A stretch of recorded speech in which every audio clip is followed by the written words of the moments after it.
Greetings, dear friends. We are here. It is our intention to assist you in creating a new vision, a vision that inspires you to live and love on planet Earth. Like a priceless jewel buried in dark layers of soil and stone, Earth radiates her brilliant beauty into the caverns of space and time. We ask you, as seekers of the great stories, to proclaim an allegiance to Earth. Pledge the transformation of yourselves, which is the journey through light and dark, and honor Earth's momentous role in setting you free. Your task at this point in time is to activate the living library of Earth, to restore Earth and the human version of life to the forefront of creation. This is the journey you are on. We ask each of you to open your mind and heart, for within your body and Earth herself lie the answers to the great mysteries you seek. Although we appear to exist from without as a collective of Pleiadian energies calling to you from the future, we also exist within you. We are your ancestors existing within you as well as without. We are you on the golden spirals of time, cycling the epochs of existence, calling to you yourselves to reconsider all you thought holy. We ask you to reevaluate the purpose of your life, to redefine the forces that rule you, to resurrect the codes of consciousness stored in your being. It is time for you to reclaim your knowledge as a creator through thought, to recall the purpose of the living library of Earth, to restore beauty through value of life, and to remember who you are. Journey with us now through the mysteries of your world. Picture yourself on an excursion through the image of 12 and lay the concept of 12 out in your mind. Imagine yourself experiencing the numerical symbols of 1 through 12, as in the 12 months of a calendar, the 12 movements through the signs of the zodiac, or the 12 hours around the clock. And then add to these symbols your own personal avenue of 12. Imagine you have 12 strands of DNA, and that these activate and connect to your 12 chakras, which are energy doorways through which you access your spiritual heritage. Herein lies a key. Your challenge is to know yourself through your imagination, accessing your inner networks and bulletin boards of reality which are invisible to your naked eye. We are here for the game, the codes, and the master numbers. Our ancestors created events that presently stifle our development on the Pleiades, and as Pleiadians, we are seeking to discover the solutions to this grand dilemma, a predicament that you share with us. Our ancestors came from a universe that had completed itself and understood universally that it was Prime Creator, as the journey of Prime Creator in time.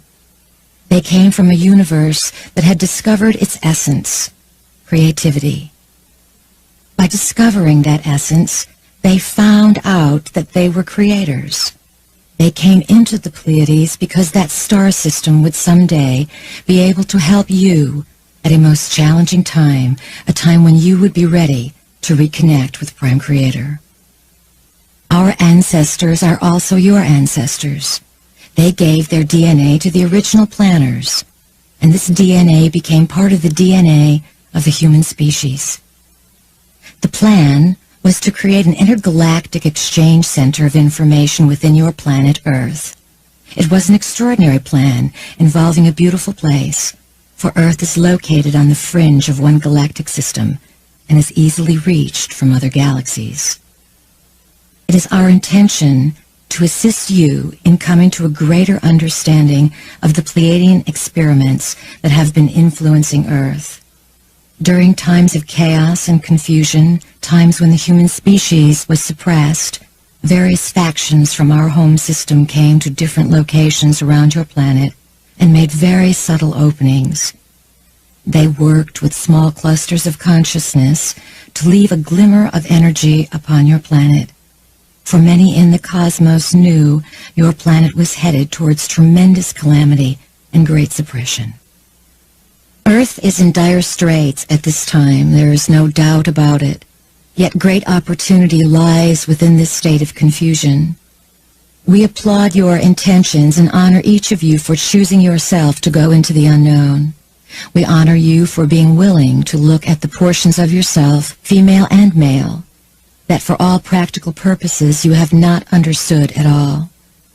It is time for each of you to be noticed in your own way, to magnify energies as they pass through you, and to make these energies available to multitudes of others as you casually pull light rays into your body and onto Earth. There are many families of consciousness that cluster together based upon evolution, intent, and a particular plan. The family of light to which you belong comes from such a lineage of consciousness. The family of light is a collection of entities coded to bring information to this planet. The coding is inside each individual. Once you are able to question and see beyond the current interpretation of reality, you are guided to create thought forms to fire the codings in others. Members of the family of light are able to integrate and survive reality shifts without destroying the bodies or life forces they occupy. As a member of the family of light, the ability to change reality exists innately inside you. You must create the belief system whereby you can do this, because your mind is structured to evolve and form your experience based on what you command, no matter what paradigm platform you spring from. The family of light acts as a stabilizing factor for dimensional shifts, and its members serve as carriers of a frequency being used to awaken many. Members of the family of light have pushed themselves past the laws of third-dimensional reality through to another dimension, so to speak, by uncovering the coding inside themselves. Many of you may have the feeling that you have done this before. You have. You lost your memory of this process because you came here to operate under the same laws as everyone else. When you incarnated into the Earth plane, you received certain matched and paired recessive genes holding light codes that gave you the highest opportunity to develop psychic and intuitive abilities.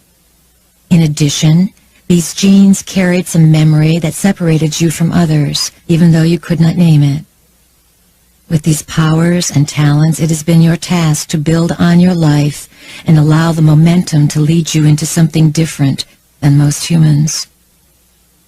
As an extensive mutation occurs on the inside of humans, also stimulated from the outside by those who are assisting you in this genetic upliftment, you must act and integrate what is awakening within you. It's time for you to make a commitment to create joy, creativity, and love for yourself. Only then will you benefit others, for if you do not evolve yourself, you do not serve others. Humans are considered by some in this universe to be priceless, though in actuality you yourselves have no idea of the value stored in the human body. Your human body is the most valuable thing you will ever own and encounter. You are priceless. Your language is encoded, and sounds create reflected images that stimulate and structure consciousness. Spoken words carry different vibrations than written words. We like to play with both forms of language.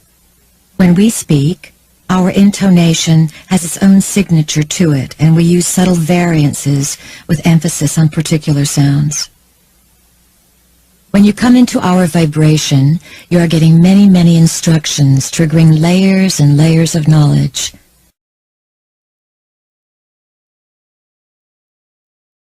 There are the words you hear that you think you understand, and there is the space that occurs between all the words, which is another teaching in and of itself. And then there are the sounds we make that echo in your cells, that tell you a Pleiadian story. The inner and the outer workings are coming together to speed up your evolution. We have suggested that approximately 500,000 years ago, tumultuous events took place in this area of existence that affect your present-day Earth. To a large degree, Earth lost her sovereignty, and another force of rulership came in and claimed ownership to this prime hunk of real estate that you call home. These recently appointed godlike administrators have not always been the kindest and the most benevolent sorts. Earth was established billions of years ago for a purpose. She was to be an intergalactic exchange center of information, part of a vast library system where data from many, many galaxies was stored, a living library to be precise. The original planners of Earth were members of the family of light, beings who worked for and were associated with an aspect of consciousness called light. Light is information. Members of the family of light created the information center they had conceived. They designed a place where galaxies would contribute their information and would be able to participate and share their specific knowledge. The project of the living library on Earth was eventually fought over. Skirmishes took place, and Earth became a place of conflict and duality. When these skirmishes occurred, a certain group of entities fought in space and won the territory of Earth.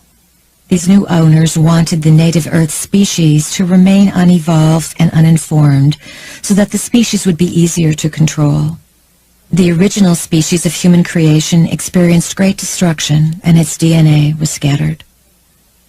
What the gods now realize is that we are in a dilemma in the Pleiades. There is a tyranny that was let loose on Earth, and that tyranny has returned to us. Did you know that we made the tyranny, that we stripped you of your heritage of a fully functioning 12-stranded DNA? Do not be naive about Pleiadians, including us. Why do you think we are doing this healing work on your planet? Consider that perhaps we need you for our next phase of development. If we wish to grow, we must heal a past that we have been connected to. These last few years, you have been impulsed into diving more deeply into personal exploration, the meaning of identity, and connecting with your cosmic overview of life. Perhaps at first it seemed as if you were reaching far beyond what the parameters of civilization supported. As you met in quiet clusters everywhere, letting out your deepest yearnings and knowings and secrets that you had your whole life, you began to realize that perhaps you were not so far outside the parameters of civilization. Perhaps civilization was moving as you extended the boundaries. For the last 500,000 years, various civilizations on Earth have been seeded from different star systems that were part of the original library program. Each appeared at a different time period, penetrating a controlled force field that isolated Earth and kept it inaccessible as a library. These civilizations would flourish for 500 years, 5,000 years, 10,000 years. Then the forces that own the planet would somehow shoo them away or destroy them. These civilizations could not establish ownership here, so they left clues or steps to the ladder as part of the master plan. Egyptians, Incas, Balinese, Greeks, Tibetans, Sumerians, Native Americans, Maya, Aboriginals, and many, many other indigenous peoples have contributed keys of understanding, all pointing to the heavens. If present-day humans could read the steps and clues left by these cultures, they could once again liberate and own Earth. Over time, an idealized form of civilization was transduced here on Earth to meet the greatest needs of the people. The greatest teaching brought to the planet was the ideal that all humans are created in equality and that life is to be honored in all forms. Expand your concept of existence and imagine this. For an occupation, game masters orchestrate realities and then insert these realities as life forms onto different planets. Game masters are brilliant. Not only do they conceive of the game and create the entire blueprint for the civilization to flourish in, down to the finest artisans and beggars, they seed themselves into the civilization as well. They know their civilization is complete when their own identities merge with the civilization so that they are in the civilization and creating it at the same time. We, as Pleiadians, are a game master experiment. The game masters are formless, and yet they can overlay themselves and infuse themselves into many different shapes. When game masters create a particular blueprint for a civilization, it has many versions of itself and is expressed on many worlds and in many realities. Part of the game master's task is to juggle all of these realities at once and to learn from every single version of that blueprint. The blueprint is not simply anchored into one realm, it is anchored into many realms. We want to push your boundaries of identity. We want to confound what you believe reality is, because then you will be able to feel information from your higher self penetrate. We are here to help you dismantle the blueprint that you have been living within, and to give you suggestions of very general laws around which you can build new structures. The codes and master numbers we seek are geometric formulas and combinations of intelligence stored within the human. The human, of course, is an integral part of the design for the living library. Each creation in the living library has its purpose and has a great amount of data stored in it. Inside the human body are formulas to replicate other forms of intelligence throughout your universe. Feel that out. Inside the evolved 12-stranded human are formulas to create life for other forms of intelligence in this universe. You are a transducer of energy. Just as we transduce energies from one system of reality into yours, and our teachers and others transduce to us, you must take what you know and very gently transduce it, playfully, without fear, for Earth's inhabitants. Others will see that you are stable, grounded, and loving, and that you work in the name of peace. Stay clear on that.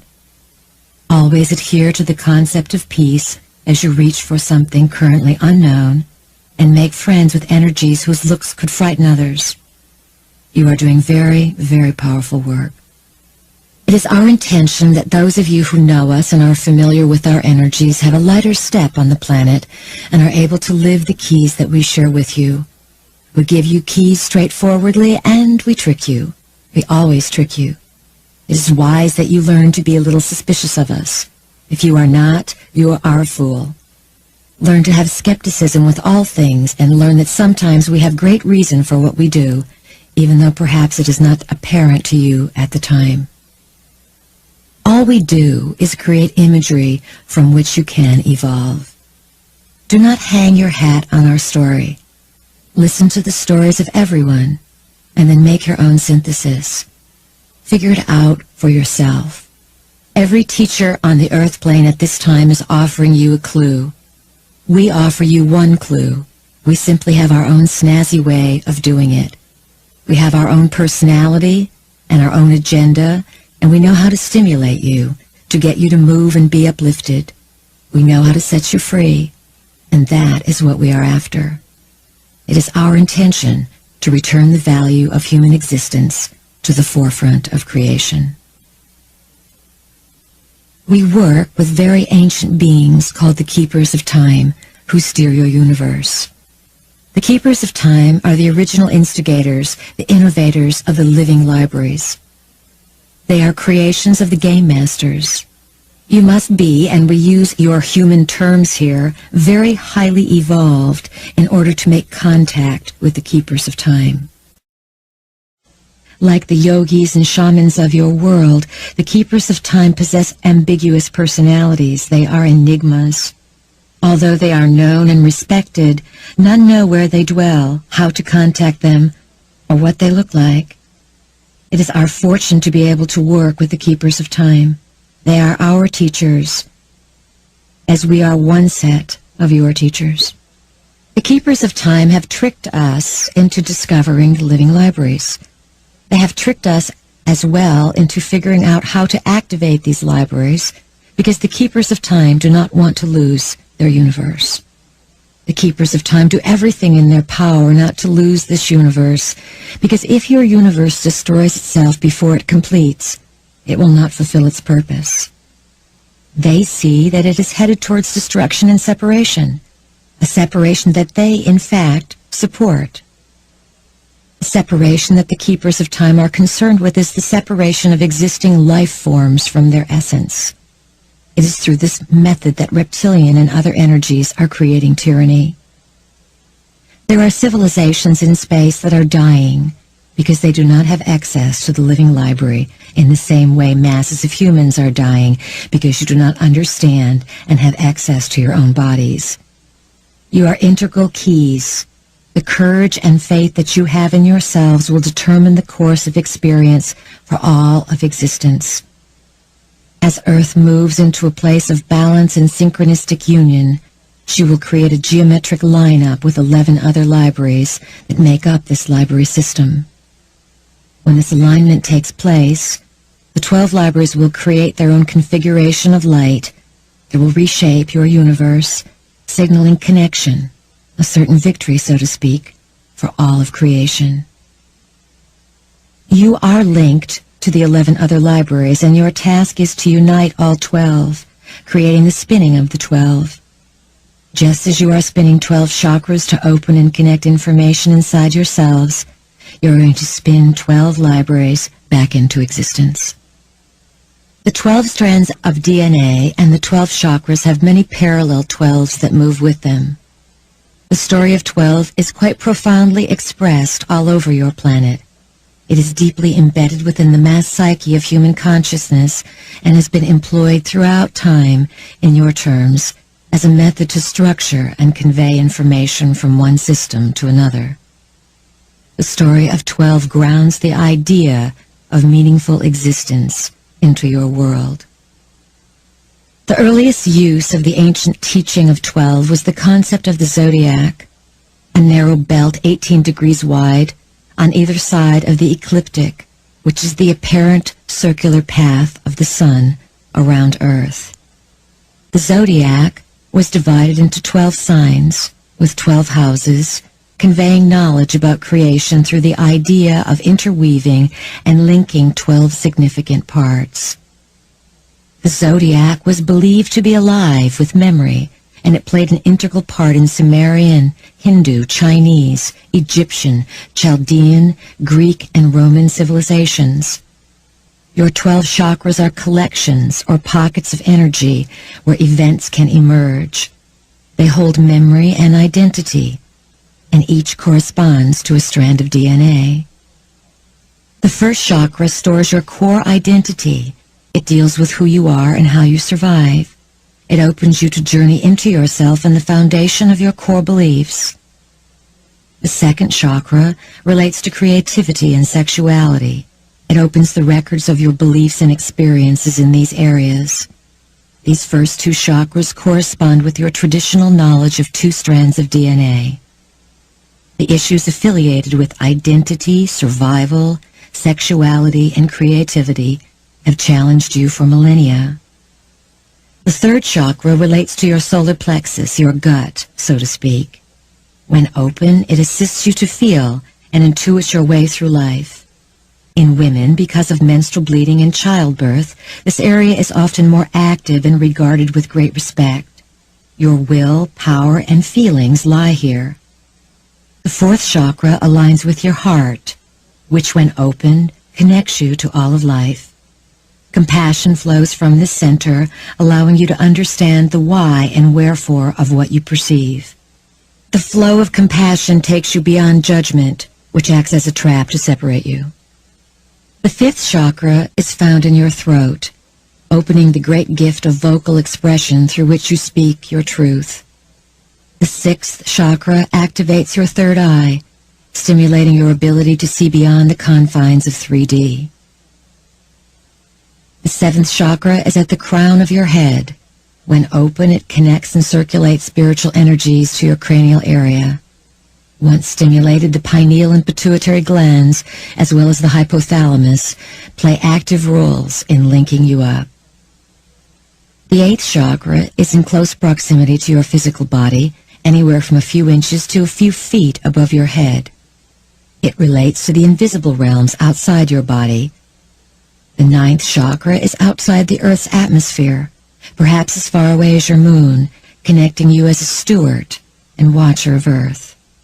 The 10th chakra reaches into your solar system, offering you access to all that is there. The 11th is a galactic chakra that offers information about your local stellar influences. The 12th chakra reaches outside your galaxy and gives you access to what is in the rest of the universe as you picture it.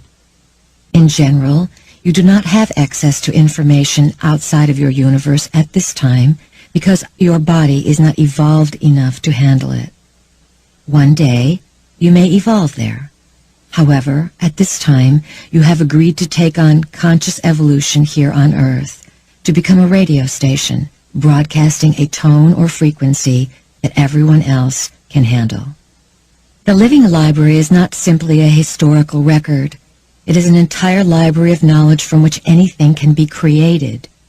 There are formulas and blueprints stored in the life forms on Earth for all kinds of realities to be developed.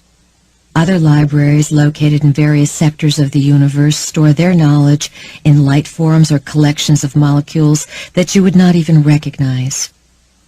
For each of the 12 centers, the Creator Gods designed a unique storage method for the knowledge. The intent is to protect the integrity of the libraries, each alive in its own way.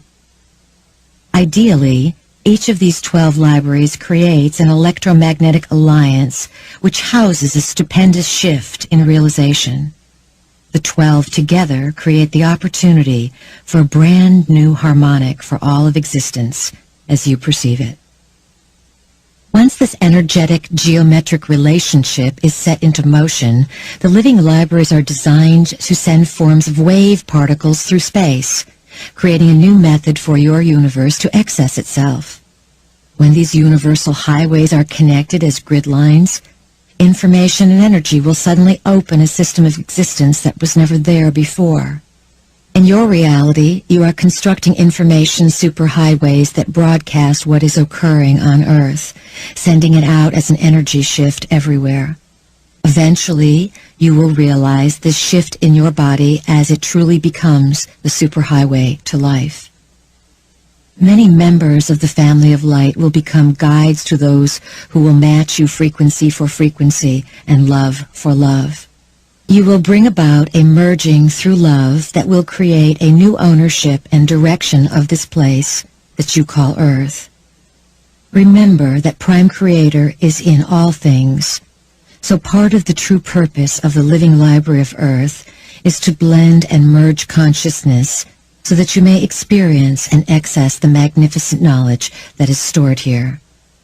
The key here is to love and value yourself and Earth. There are a number of corners on your planet where small clusters of civilizations hold part of the Living Library open by imbuing love into themselves and onto Earth. Earth then returns love to them, making life creative and sustaining. When the Living Library is activated and feeds information, cooperation, and love back into human stewards, things will become less of a struggle. As a matter of fact, when the Living Library is completely activated, you will be able to manifest, construct, and find out anything you want. The human nervous system and DNA structure are not evolved enough at this time to hold the exchange of information and frequency that would take place if the Living Library were to be completely activated. It would involve too drastic a change from how you are used to perceiving nature. When the Living Library is in full bloom, intelligence will speak from all parts of existence, and we mean speak. You will spend an hour communicating with one particular flower. During this time, you will be entranced by the knowledge you will discover in walking 3 feet. There will be a gradual adjustment within all living life forms so that each evolves and opens simultaneously, creating a matching and a meeting of vibration and consciousness. Remember, everything is alive. Animals are brilliant and are much smarter than humans. Many are now moving to this world of light, which is why there are so many so-called extinctions taking place. Many of these animals are very in tune with the quality of life. They know that the quality of life they desire cannot be found anymore in your global sphere, and therefore they are departing. The animals were given to you as companions upon this planet. It has been up to you whether you eat them or not. The animals do not object to being eaten if that adds to the quality of your life and to the quality of their lives. Animals were designed and created to be your companions, to occupy the space, to teach, show, and share the way with you. The animals are a biogenetic creation based upon genes that were gathered from many different solar systems and planets. Their creation allows representatives from those systems to have a genetic link with Earth, and therefore the ability to peer into and broadcast into this world. This facet of creation has never really been understood. Each species serves a purpose for you. Cockroaches that are overrunning your life may have to do with issues that you are not facing that are attempting to come to the surface. They are quite a hardy species and have survived many a shift of energy, learning to transmute toxins over and over again. They are here to remind you to look at that which is not necessarily dressed in its own finery, that which is inside yourself that needs to come out. Plants grown in a toxic-free, loving environment, nurtured and spoken to, send out a response to that treatment. The plants and trees outside the house want the same thing. So do the plants in the field next door. They want the same love and may bend and move in the direction of love being expressed. There are plants that, when ingested, connect you to other forms of self and other forms of consciousness. The whole concept of altering your consciousness through plants has been given an unfavorable name in your Western world, associated with what you call drugs. In many sacred ceremonies and rituals, it is understood that certain parts of the plants of the living library are ingested so that you may further understand the living library. So, if you would, open your mind to the idea that Earth grows things that allow you to understand her in greater detail. Many of the substances that your Western world could benefit from exist within the plant kingdom. Sometimes antennae of beetles and bark or roots from trees hold keys used to balance, heal, and bring the human body into a state of higher consciousness. All things are here for a purpose, and when they are explored by humans, they give back and gift humans. Love is a frequency, and light is a frequency. They both exist as electromagnetic broadcastings of energy. The whole planet is a living library that can be activated by adjusting the human genetic structure. This is so because you as humans are the keys to the living library, and emotions are what allow you to read the information. Those who own your planet and would claim to be the gods in charge here are learning about love. Throughout historical time periods, the love frequency was held by different civilizations. For periods of time, Native Americans held a love frequency, and the living library was open to certain degrees throughout numerous native and indigenous cultures. When their time of stewardship was complete, the frequency was transferred to other places. There have been many experiments from the Pleiadian system sent here to imbue the love frequency onto the planet and to keep it glimmering. On the Pleiades, there is a huge difference that is being made through all of this work that you do. We want you to comprehend that.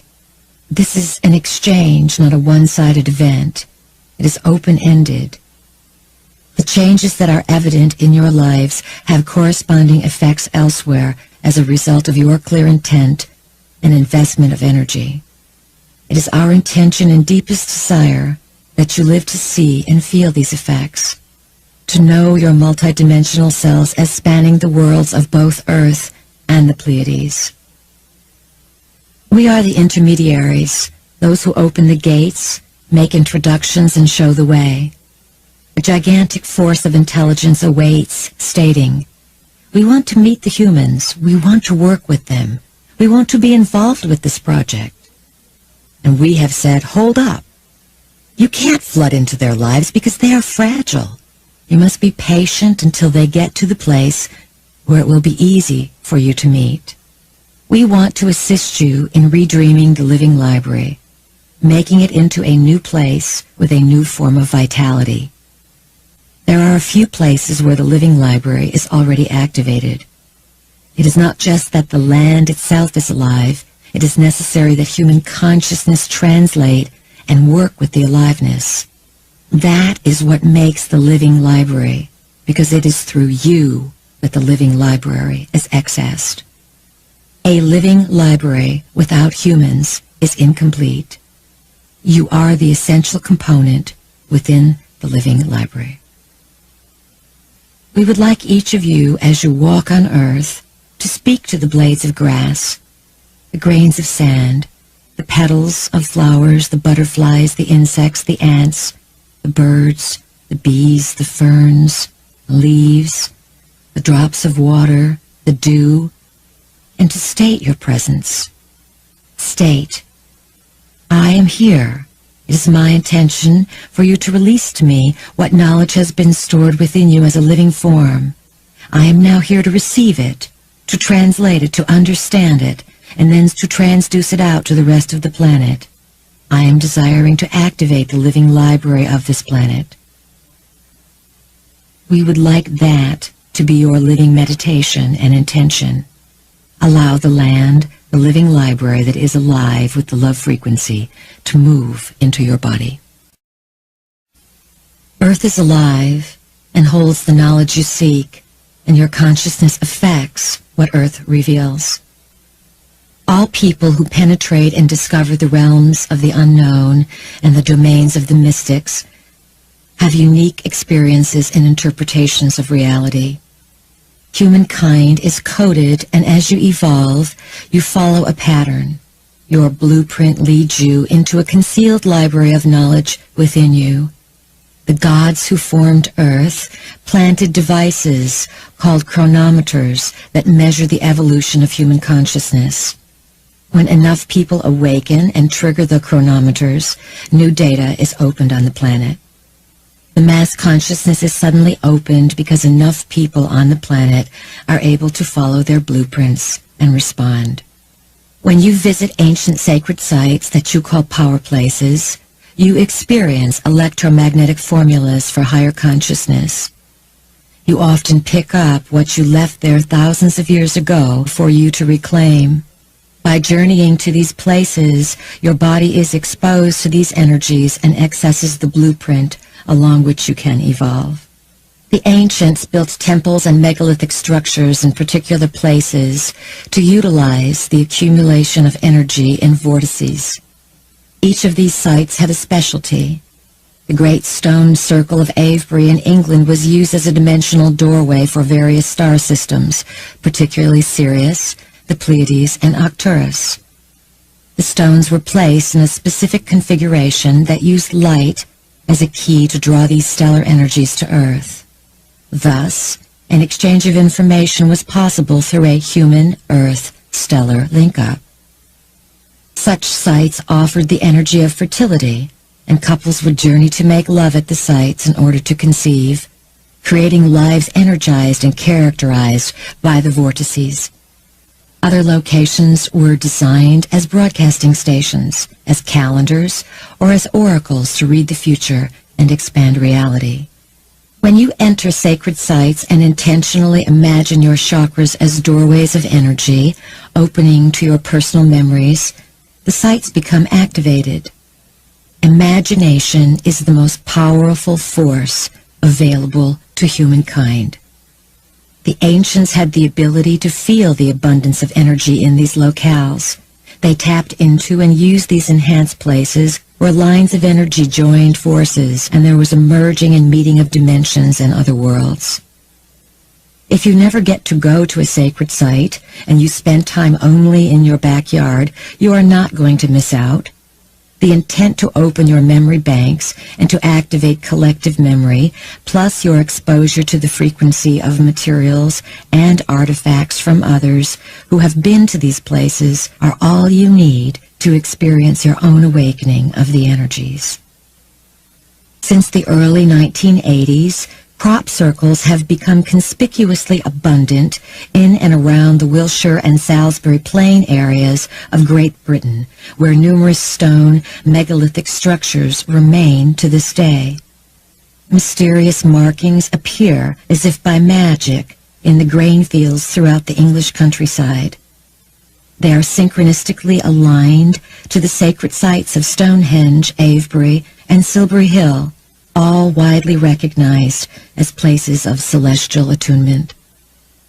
Part of the purpose of the glyphs is to pave the way for the mass consciousness to grasp what is inconceivable at the present time. You are not alone.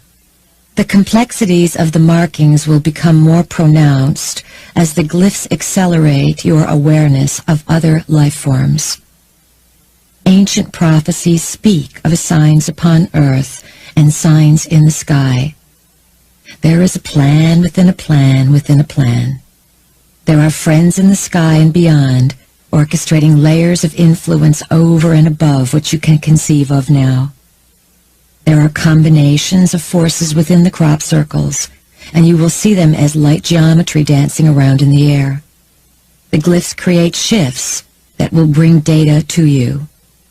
Then your challenge is to comprehend this new knowledge and to have your feet on the ground and your head at the top of the universe, all at the same time. Can you hold that imagery? You are vast, and you are capable of connecting with the deepest cosmos and grounding it into the earth. Geometry and mathematics, coupled with planetary and star knowledge, are the basis for the construction of dimensional doorways. Knossos on the island of Crete, Stonehenge, the Great Pyramid, the Acropolis, Delphi, Machu Picchu, Tiwanaku, and many others serve as doorways to other dimensions. These structures, built through the use of sacred geometry, totally confound present-day science. There is a mental distortion that prevents geometric structures from anchoring themselves more permanently on this plane of existence. Because your human capabilities are incomplete as linked through your DNA, you cannot mentally assist a structure in maintaining itself into being. All influences, both inner and outer, must be factored in. The elements of earth, air, fire, and water are as crucial to consider as the element of human thought. Geometry conveys its own teaching as it manifests into physical form. Shape and size radiate the essence of sacred geometry, creating knowledge transmitted from dimension to dimension. Perhaps you do not realize that you yourselves have different physical shapes. For example, dolphins are another version of humans. Dolphins exist not only in water, but on land and in the air. They exist in many dimensions at once. A joyous nature is one of their most outstanding characteristics. It arises from a very highly evolved consciousness that knows it is never destroyed. A consciousness that has a deep bonding with its human counterpart who has forgotten and believes that it is destroyed. Dolphins and whales are members of the family of light, and for eons they have carried frequencies from some of your ancient civilizations. The dolphins of your Atlantean culture were coded before the demise of that civilization and were given much information to retain and pass on genetically and telepathically. They are presently transmitting that information to the human species. Earth stores many remnants of civilizations, some of which spring from a point you would call the future. Your now can be seeded and influenced from many directions. Some of the so-called foundation stones of your current world beliefs are not remnants from the past. distortions can be constructed in the future to plant in the now and appear as if they came from a point a long time ago. Planted artifacts can purposely divert you from understanding the identities of invisible rulers that you perhaps call gods. If you can reach the point of understanding that the material realm is a symbolic representation and not get lost in hoarding, then there are many magnificent artifacts that can reappear. Your planet has numerous changes to go through over the next 20 years, and these ancient artifacts, laden with coded knowledge, will begin to reemerge. At the end of these times, in December 2012, as decreed by the Mayan calendar, there will be an anchoring of many dimensions. This will reveal the mystery behind existence, and it will be as if Earth suddenly blossoms overnight, even after some portions are seemingly destroyed. Tibetans understand many of Earth's cosmic keys. There is a portal in Tibet, a huge energetic opening. Portals are composed of quarters of time. The Tibetans, basically up until the 1950s, diligently maintained an energy doorway. Over hundreds of years, they have acted as guardians and emissaries for those who ventured through. The Tibetans have been working with extraterrestrials for eons. At one time, the region known as the Himalayas was at sea level. Under the mountains of Tibet, there are huge veins of gold and caves filled with crystals. There are artifacts stored there that indicate the ancientness of civilization. Included are many physical bodies that have been preserved. The Tibetans had a predilection for preservation just as the Egyptians did, only they had a different method involving gold. The Egyptians employed the mummification process, which involved memory from Atlantean times when people were rejuvenated and restored if their DNA was intact. Gold is part of what allows dimensional doorways to be opened. It anchors portals and brings about transmutation, and is reserved for more than costumes, crowns, masks, and jewelry. It holds the highest vibration and is a premier conductor of electrical current. When gold is stored or created in great abundance, light portals can be opened and access to other dimensions unfolds. Understanding the communication process, both inner and outer, is a key to a peaceful Earth. The inner you communicates continuously with a you that can be called your higher self or your inner teacher. It is a version of you invisible to your current perceptions that nonetheless has a powerful influence. As your psychic awareness increases, it becomes easier to know what someone else is about because it is energized by their being.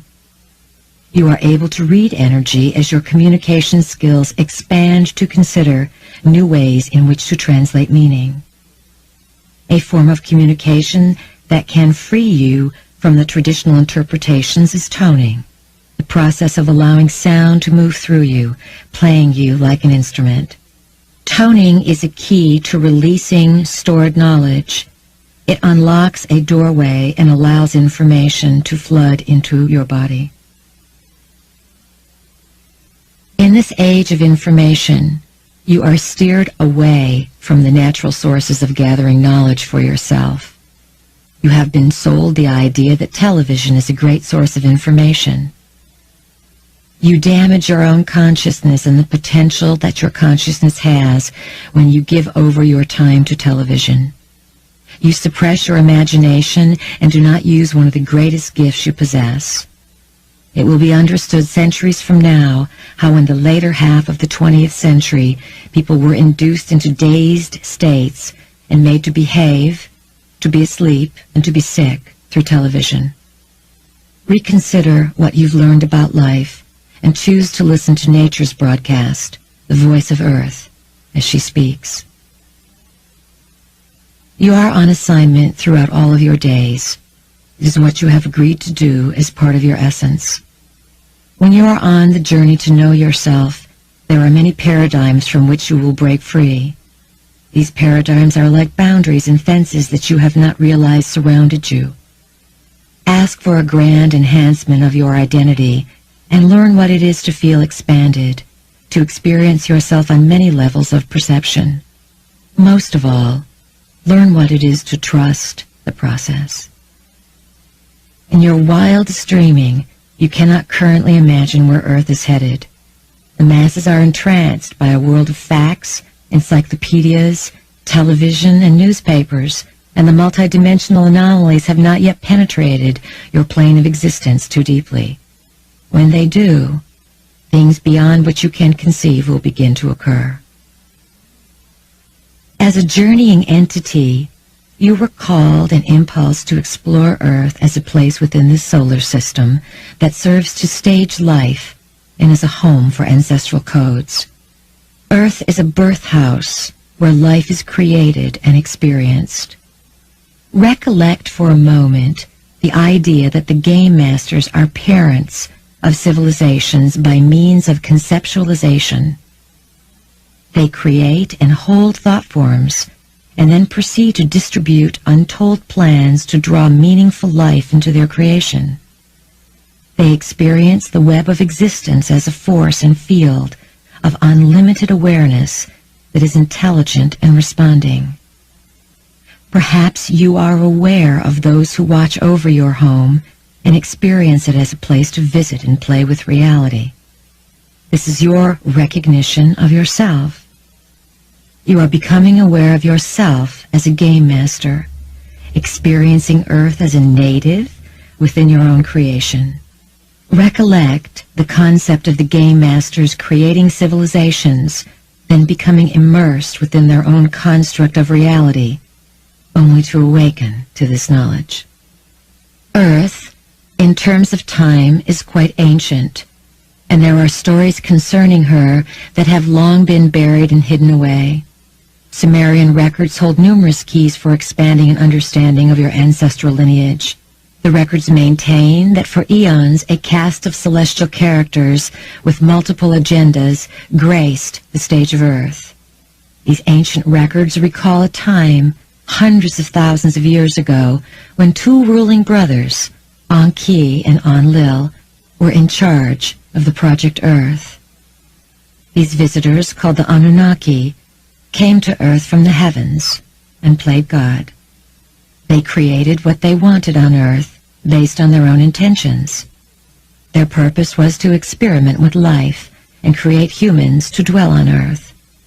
These gods are your ancient parents, having seeded a version of Earth's genetic line with their influence. Numerous anthropological discoveries offer clues to your past through old skeletal forms. The forms depict a human album of change throughout the last few million years.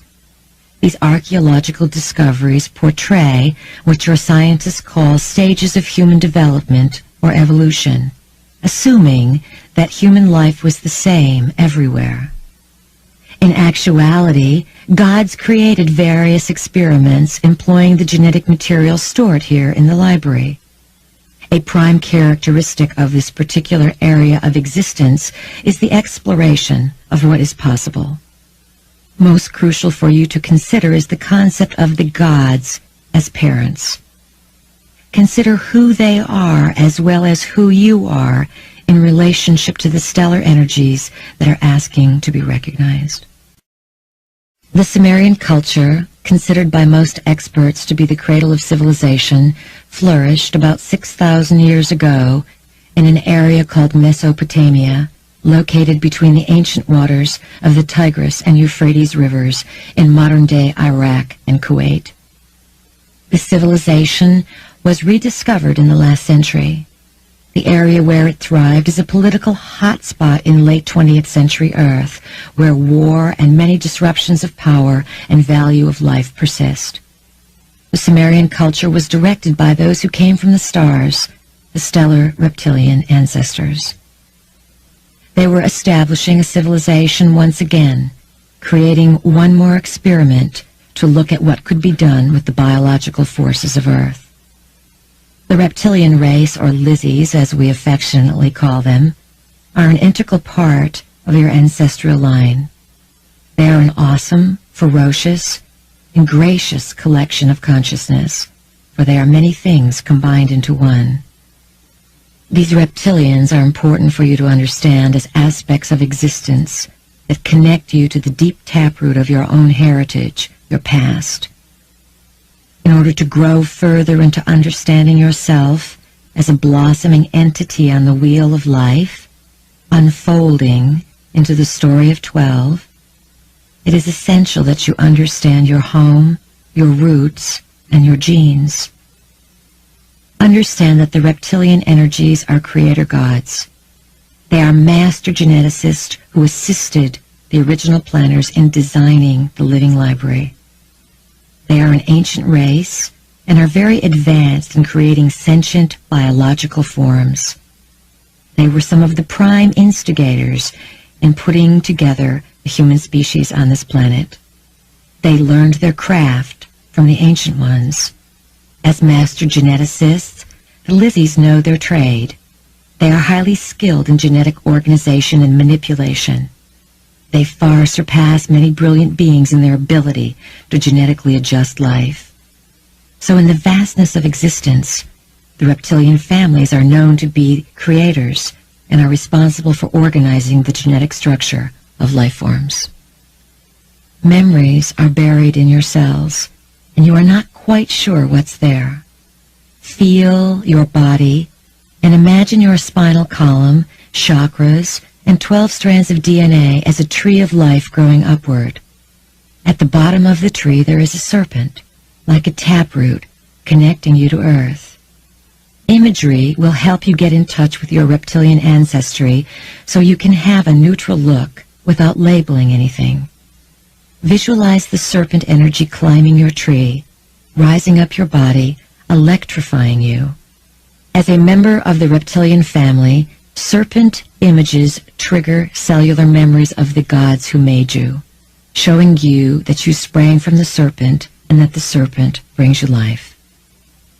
Sometimes the ancient reptiles that your myths call dragons hoarded crystals.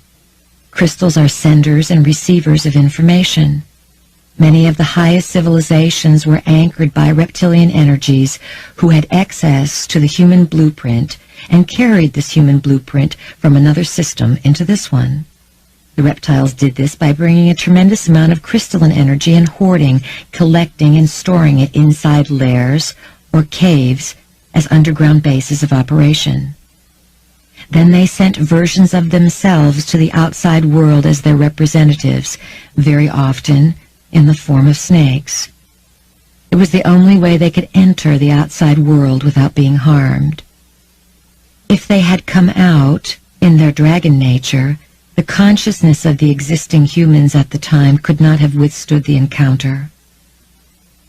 Many people would like to abandon Earth at this time, as if she is no longer a worthy place to live. Angry voices don't like the conditions of the cities or the water. As if the Earth herself created these conditions, we would say to you, what better place would you find? Your home is what you make of it. Many of you are very disturbed by the masses of people that continue to choose to kill and go to war. We remind you that those who believe in this experience will create it and seek it out. You can exist in a parallel reality simultaneously with this and not attract it to yourself. There is a great cleansing that is occurring, and you cannot stop it. The energy of Earth is being sped up so that those energies with which you vibrate in the core of your being and those truths you discover from your ancestral line, you will manifest forward. It is a traumatic time because it seems as if the systems that represent family and civilization are falling apart. Those systems that do not work are indeed falling apart, and you will be rattled to the core of your being to find something that will work and that values Earth. If you cannot take care of your home, then perhaps you do not deserve one. Earth is a priceless jewel, and you are considered by many to be the integral key to this gem. Yet in your own misguided sense of purpose, You have sought to exalt the self without honoring the stage from which you can explore life. Conflicts exist within the mass consciousness as to what the priority is today. Many people will lose and or give up their homes in the next few years, bringing you closer together so that you may experience humanity as one big family. When you unite, perhaps through challenging situations, you also will understand those who have been outside your family, these other forms of life, who are waiting to be integrated as the dimensions open up, will reveal the immense creativity and variety of reality. Earth needs you in the same way you need the billions of bacteria that live inside your body, performing functions that operate without your conscious directive. One isolated microorganism could be quite toxic. However, together, they know what to do. They don't poison you. They eat everything so that you do not die. If they were not inside you, the food you eat would not pass through you. You tolerate these so-called toxic beings that live in you, and actually, you cannot live without them. In the same fashion, Earth cannot live without you and all of life. Imagine Earth restored to her regal beauty. Stately trees seem to brush the deep blue sky, and clouds billow to form majestic peaks. The songs of birds fill the air, creating symphony upon symphony, each one orchestrated for the moment. Learn to feel alive. Discover meaning to your life as you explore the aspect that is stored away as your subconscious self. Send your taproot like a serpent into Earth's records and call back to your mind a majestic Earth as a home for you, the rightful dweller in this place. Prime Creator is a female vibration. The Source, as we know it, is a feminine vibration. The consorts of this feminine principle, the male vibration, in competition for the love of the goddess, began splintering off in a misuse of energy millions of years ago. You are one fragmented part of that misuse of energy. Two Pleiadian sons of a mediocre god took over Earth, had a battle between themselves, and created the present-day dilemma. In the larger picture, it was a minor family squabble. The Divine Mother Goddess fragmented and made herself into many forms to be the consort of numerous gods. They wanted to appease and love and be in this vibration of the Mother, because this is where all of the creative vital forces come from. Feel in the deepest core of your identity the nurturing, the gift, and the mystery of the Mother. There will be a return and an awakening to Mother Goddess energy. You will find in this decade that all of your religions are based on a false ideal. They are all based on a controlling, cold-hearted, patriarchal movement, when in actuality it is the Mother Goddess who is behind all things. We, in the Pleiades, have discovered the root cause of our misuse of energy. We have not honored the Mother. We have done things to gain the attention of the Mother, yet we have not valued the Mother's creation, the Mother's gift. When you explore the Goddess, you begin to value life. When you value life, you don't overpopulate Earth, and you don't kill. What must come to the forefront of the world's paradigm is an understanding of what life is, what death is, and what all species are, and the fact that everything is interconnected, that everything is connected to the same source. We would like each of you to get to know the Goddess. Make it your quest to call the Goddess to yourself in some way. Invite the Goddess to teach you about life. She will begin working with you in ways that are quite profound. Many of you have called us, the Pleiadians, into your life. We play with you, and you know our vibration, our humor, our tricks. Even we work with the Goddess. The Mother Goddess represents the love principle. We have mentioned the frequency of light, light being information, and the frequency of love, enlisting creation. The deepest underside of Pleiadian information is its sensuality and sexuality, its creation through the love vibration with the goddess. Working with the goddess energy requires a deeper exploration of the feminine principle. The goddess is calling for an honoring of what she allows to be created through the core mystery of the blood, through the very gift from her own womb. The blood and its mysteries are key to understanding yourselves, your genetic line, and the living library itself. The blood is a living symbol demonstrating cyclic evidence of your connection to the ancestors and the codes of consciousness stored within all beings. Your blood is rich with stories. It is filled with patterns and designs of a geometric nature that reorganize themselves according to your state of consciousness and intent. In order to awaken to a new view of life, you must be willing to reconsider and make changes.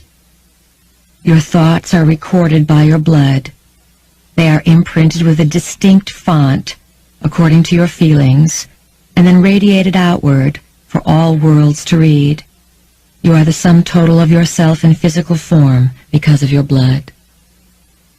Often, women have been in disdain of their menstrual blood rather than honoring it as the source of their power.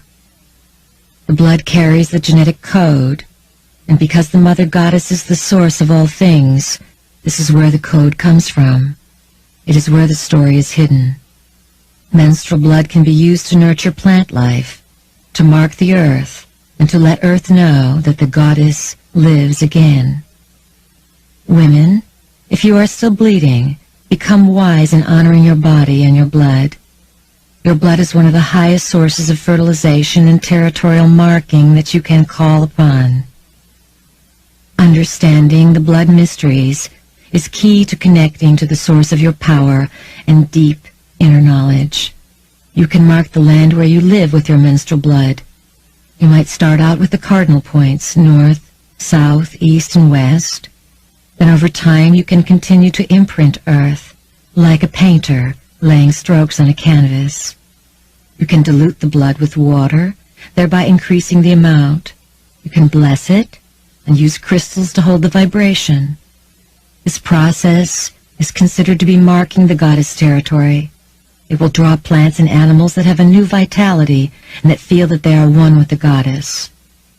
If you want to have a fertile garden, the best garden in town, use your blood diluted with water.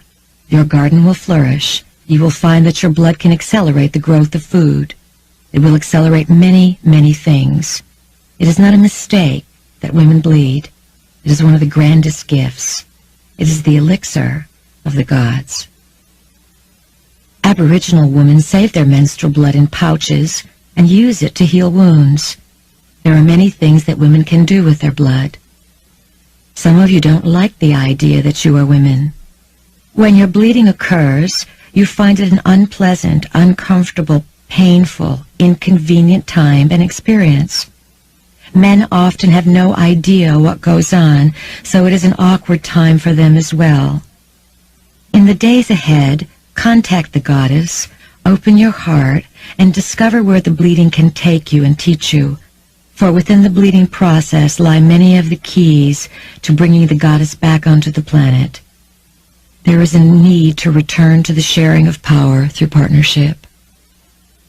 Menstrual blood is highly oxygenated, the purest of blood, and it carries decoded DNA. It is the oxygen that decodes those strands and allows the restructuring of the data. Your scientists are now playing with a third strand of DNA. They are learning how to build strands of DNA based on photon lights, fibers in the body that we call light-encoded filaments.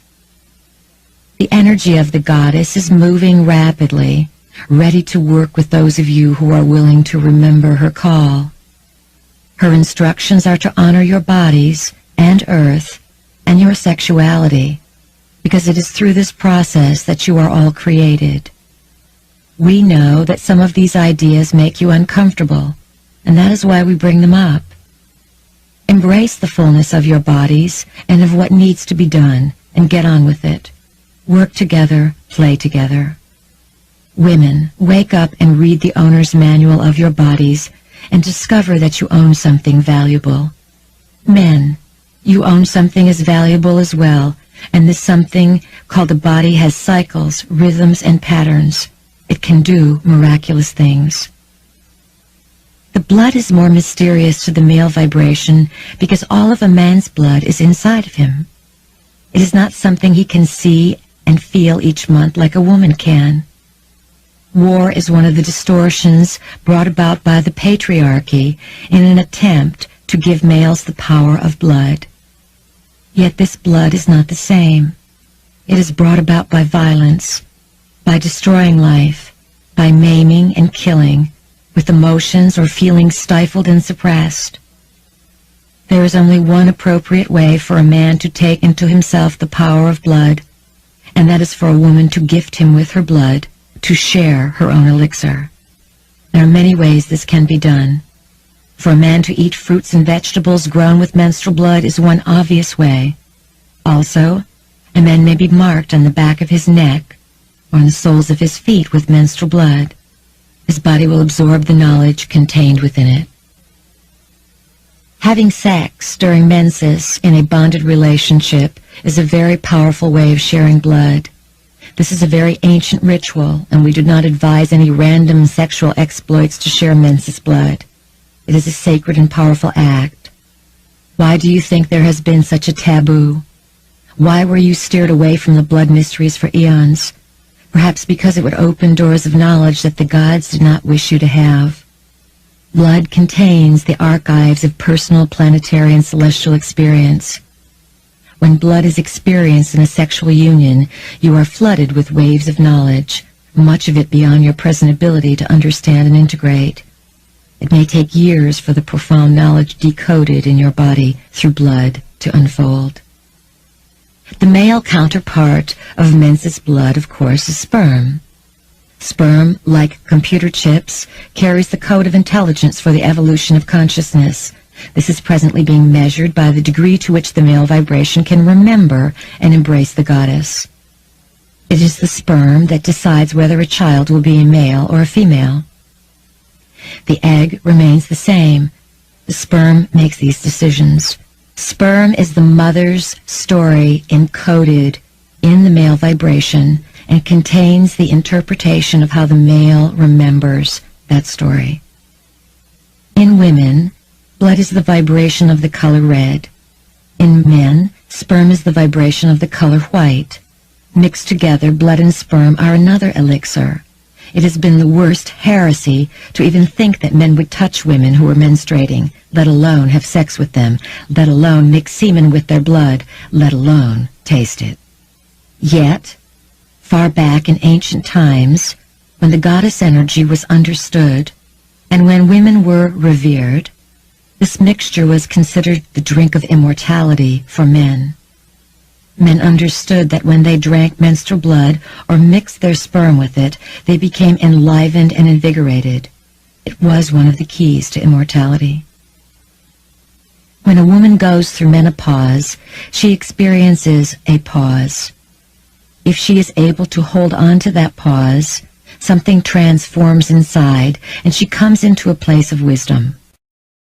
Throughout most of recent history, when a woman stopped her menses, it was believed that she was to be feared because she could now hold the blood and keep all its power. Most women around the age of 40 and some women in their 30s began to decree their death by energizing the aging process. Women are steered away from their own natural cycles, and through their thoughts, hates, and cursings of their own bodies, they throw their bodies off balance. There is a complete misunderstanding of menopause that is similar to the misunderstanding that bleeding is a curse. Everyone tends to adopt these misunderstandings.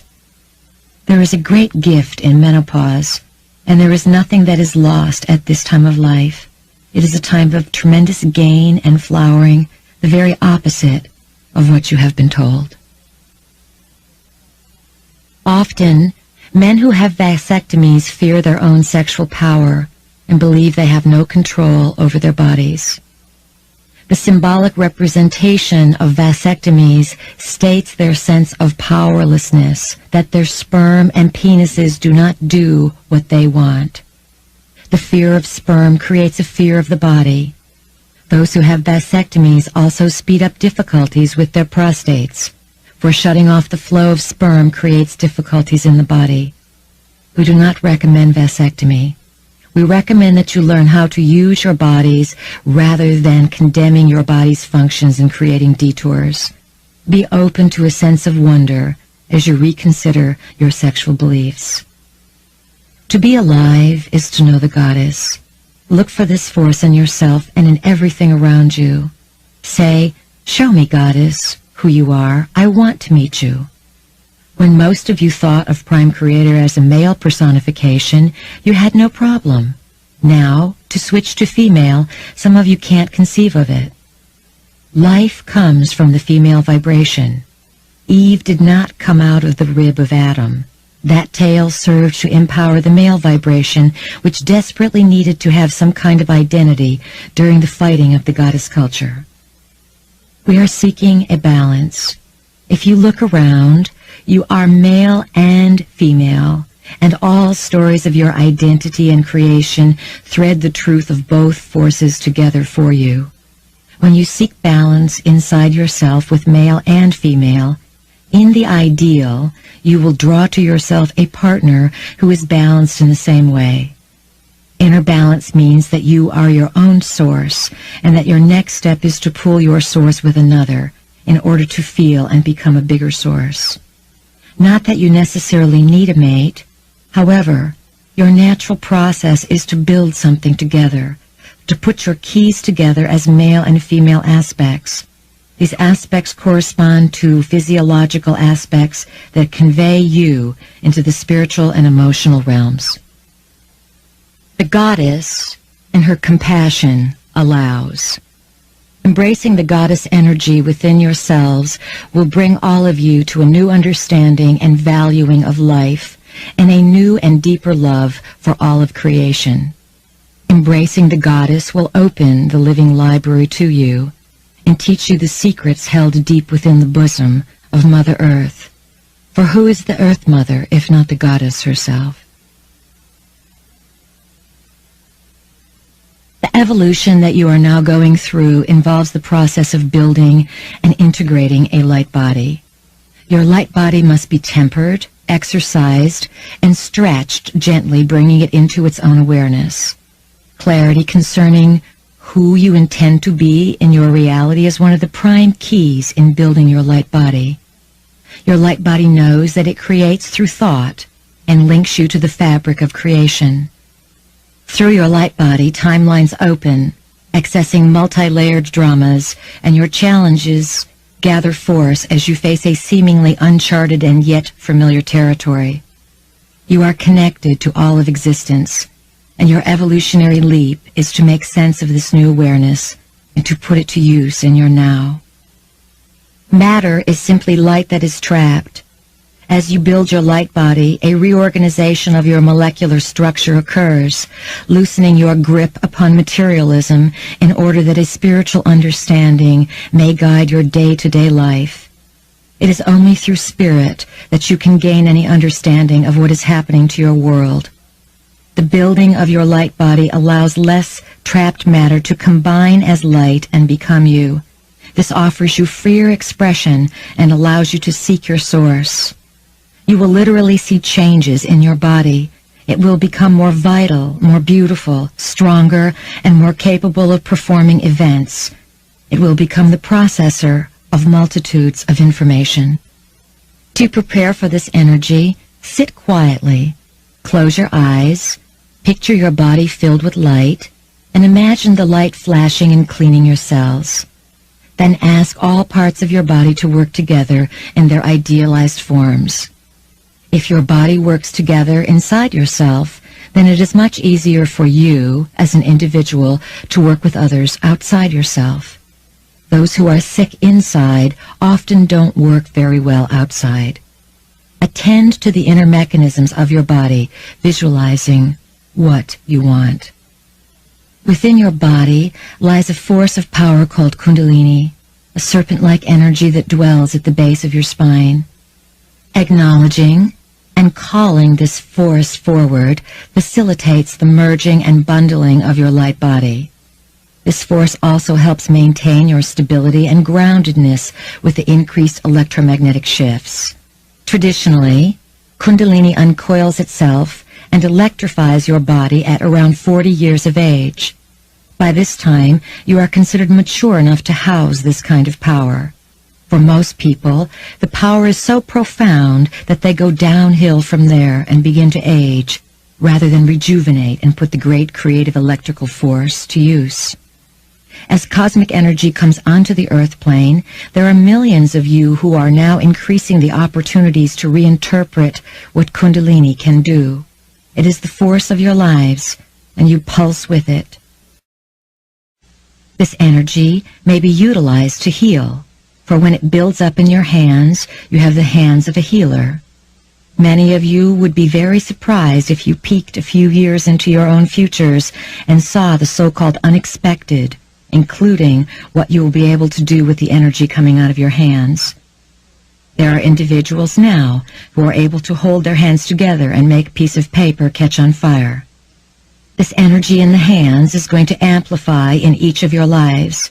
You may use it to purify food, heal, clean the oceans, and depollute the rivers and land. You will be able to transmute the toxic pollution that is everywhere around your planet. Your planet is going to survive its transmutation process as you recognize the power of imagination, which is tied very closely to memory. Imagination acts as a movie screen in your mind that holds images and creates blueprints of consciousness. Your body is filled with memories of different worlds, as well as different time frames from the now you perceive.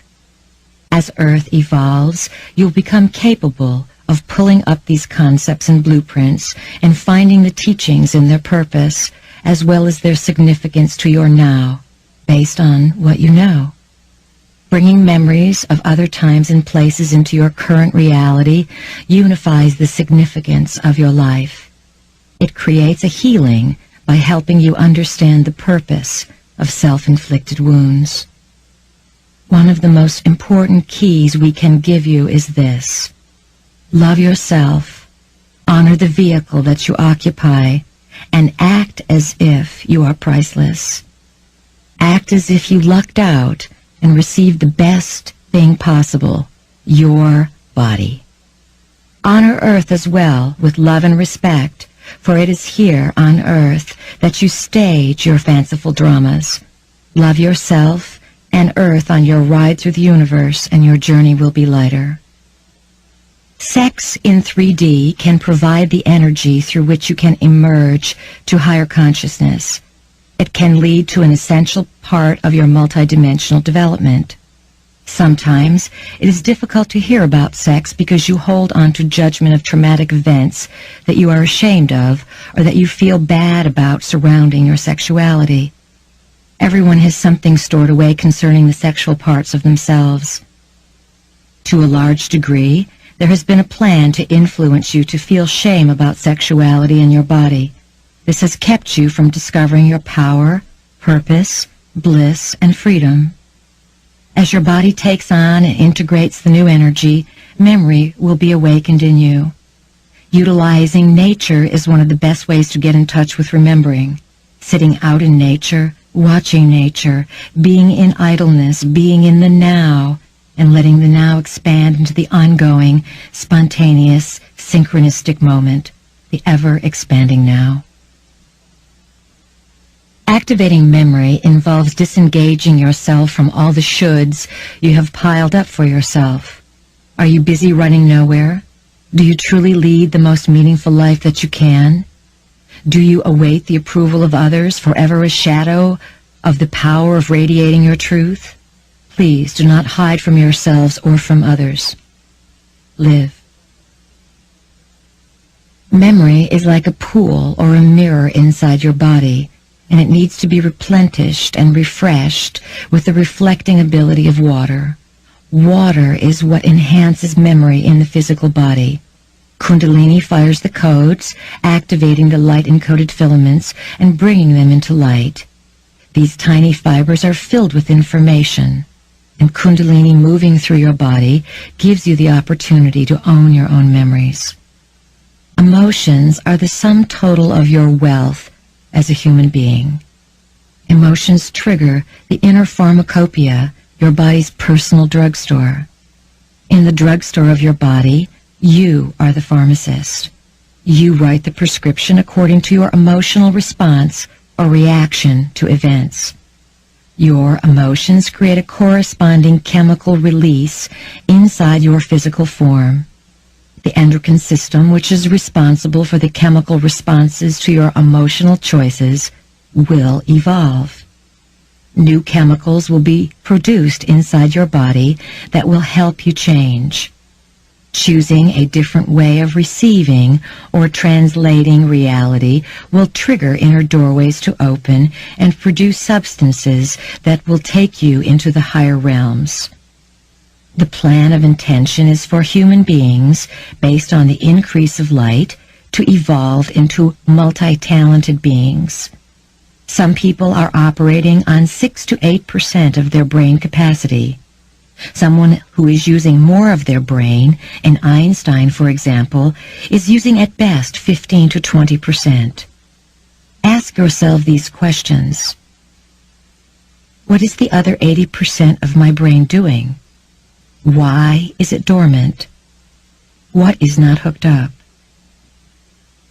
The endocrine system will evolve as DNA evolves, producing chemical substances that are combinations of intelligent geometric shapes. These shapes will exist all over the body and will not be localized simply in the brain. Everything will happen simultaneously. As the strands of DNA begin to discover their identities and come alive, they will change the endocrine system. Your decision to be in the moment, to love yourself, and to work with love on the planet, with yourself and all people, will completely change what happens inside you. This is a key to rejuvenation, most definitely.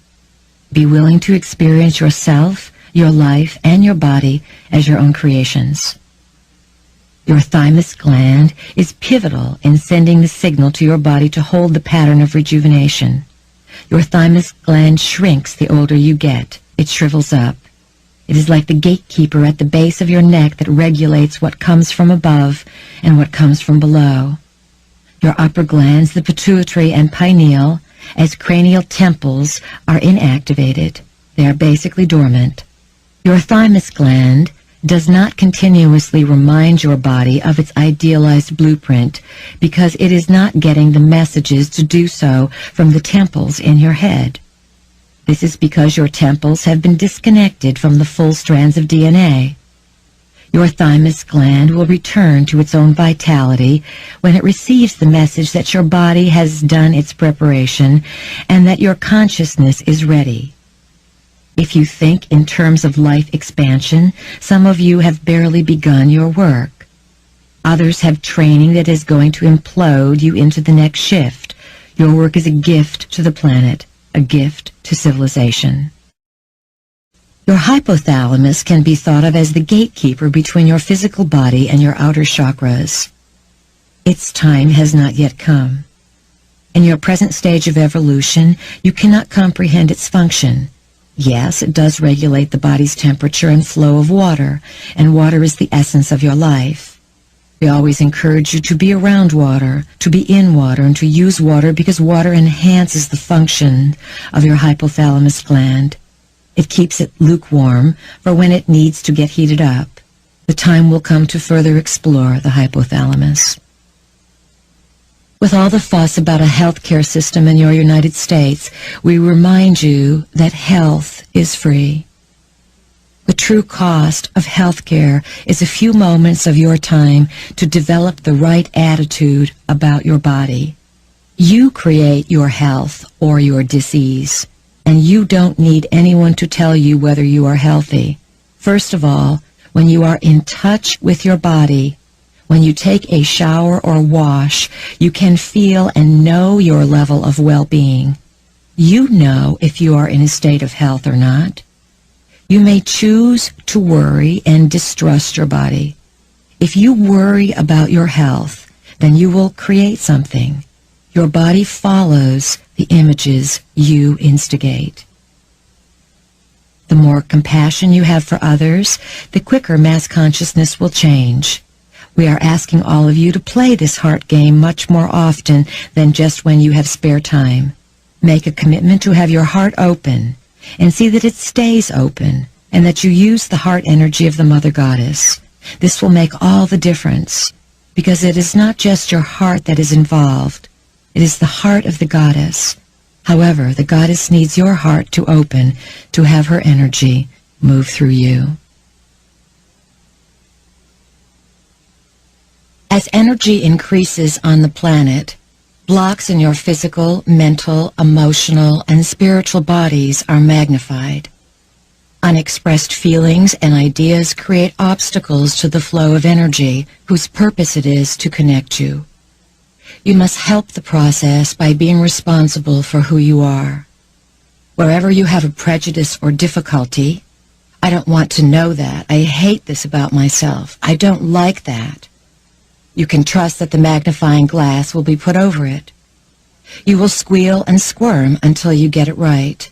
And if you don't, you will manifest the block in the form of a difficult challenge.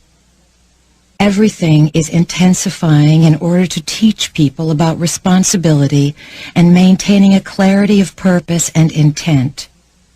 Utilizing different modalities of body work in this day and age is key to your survival. Pursuing avenues of discovery through bodywork facilitates and quickens the recognition of your identity.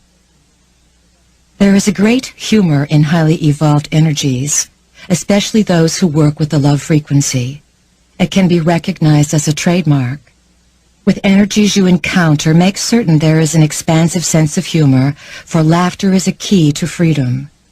There's plenty of room for joy in all of existence, and this is a concept you are seeking to grasp. We encourage you to operate out of your feeling center, your solar plexus or gut. You have the same capacity and activity inside your stomach lining as you do in your brain cells. Reconsider yourself. You can instantly see that you alter your experience when you believe in and find opportunity in every event you create. We remind you that opportunity is often disguised as loss. All life has chakra systems. They are energetic storehouses around and inside of life forms.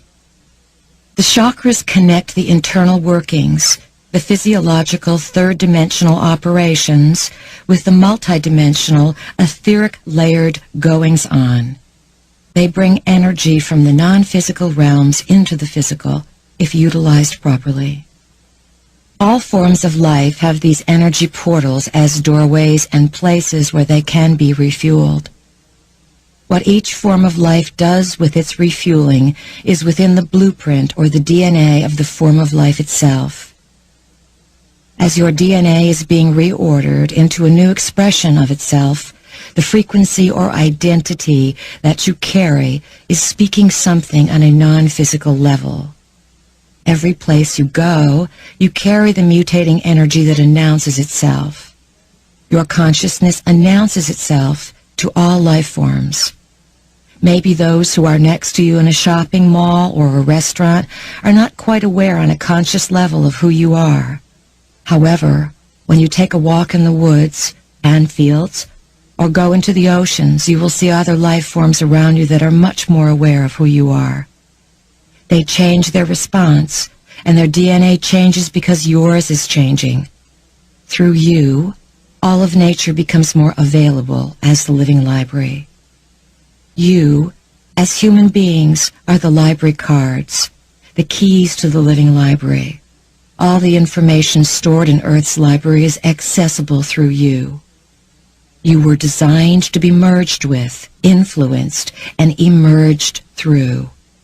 You have come here to master the human version of the spiritual evolutionary process, to live with it, to merge with many different realities, and to allow realities to emerge through you.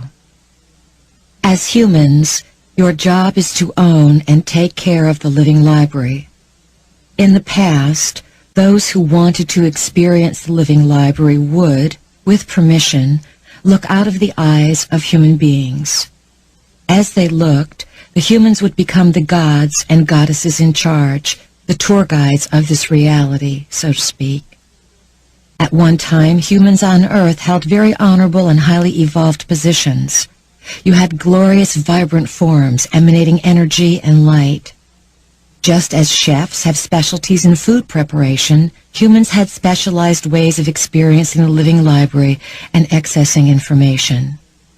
Those who desired knowledge came to experience and discover the Library of Earth.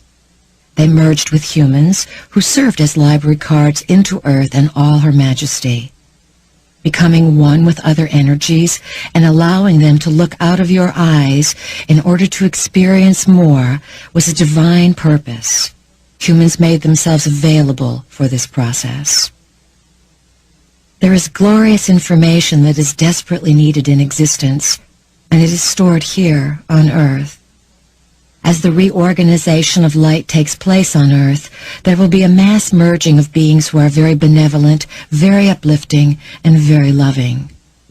They will come through and operate out of your bodies. You will still maintain your own integrity and your own identity. However, they will blend with you as we blend with our vehicle. They will be able to access the codes and master numbers that you house inside your bodies. The self is a composition of many different life forms, all making up a central soul. As Earth is being catapulted into a new direction, the occupants may perish because they do not meet the new speed at which Earth will vibrate.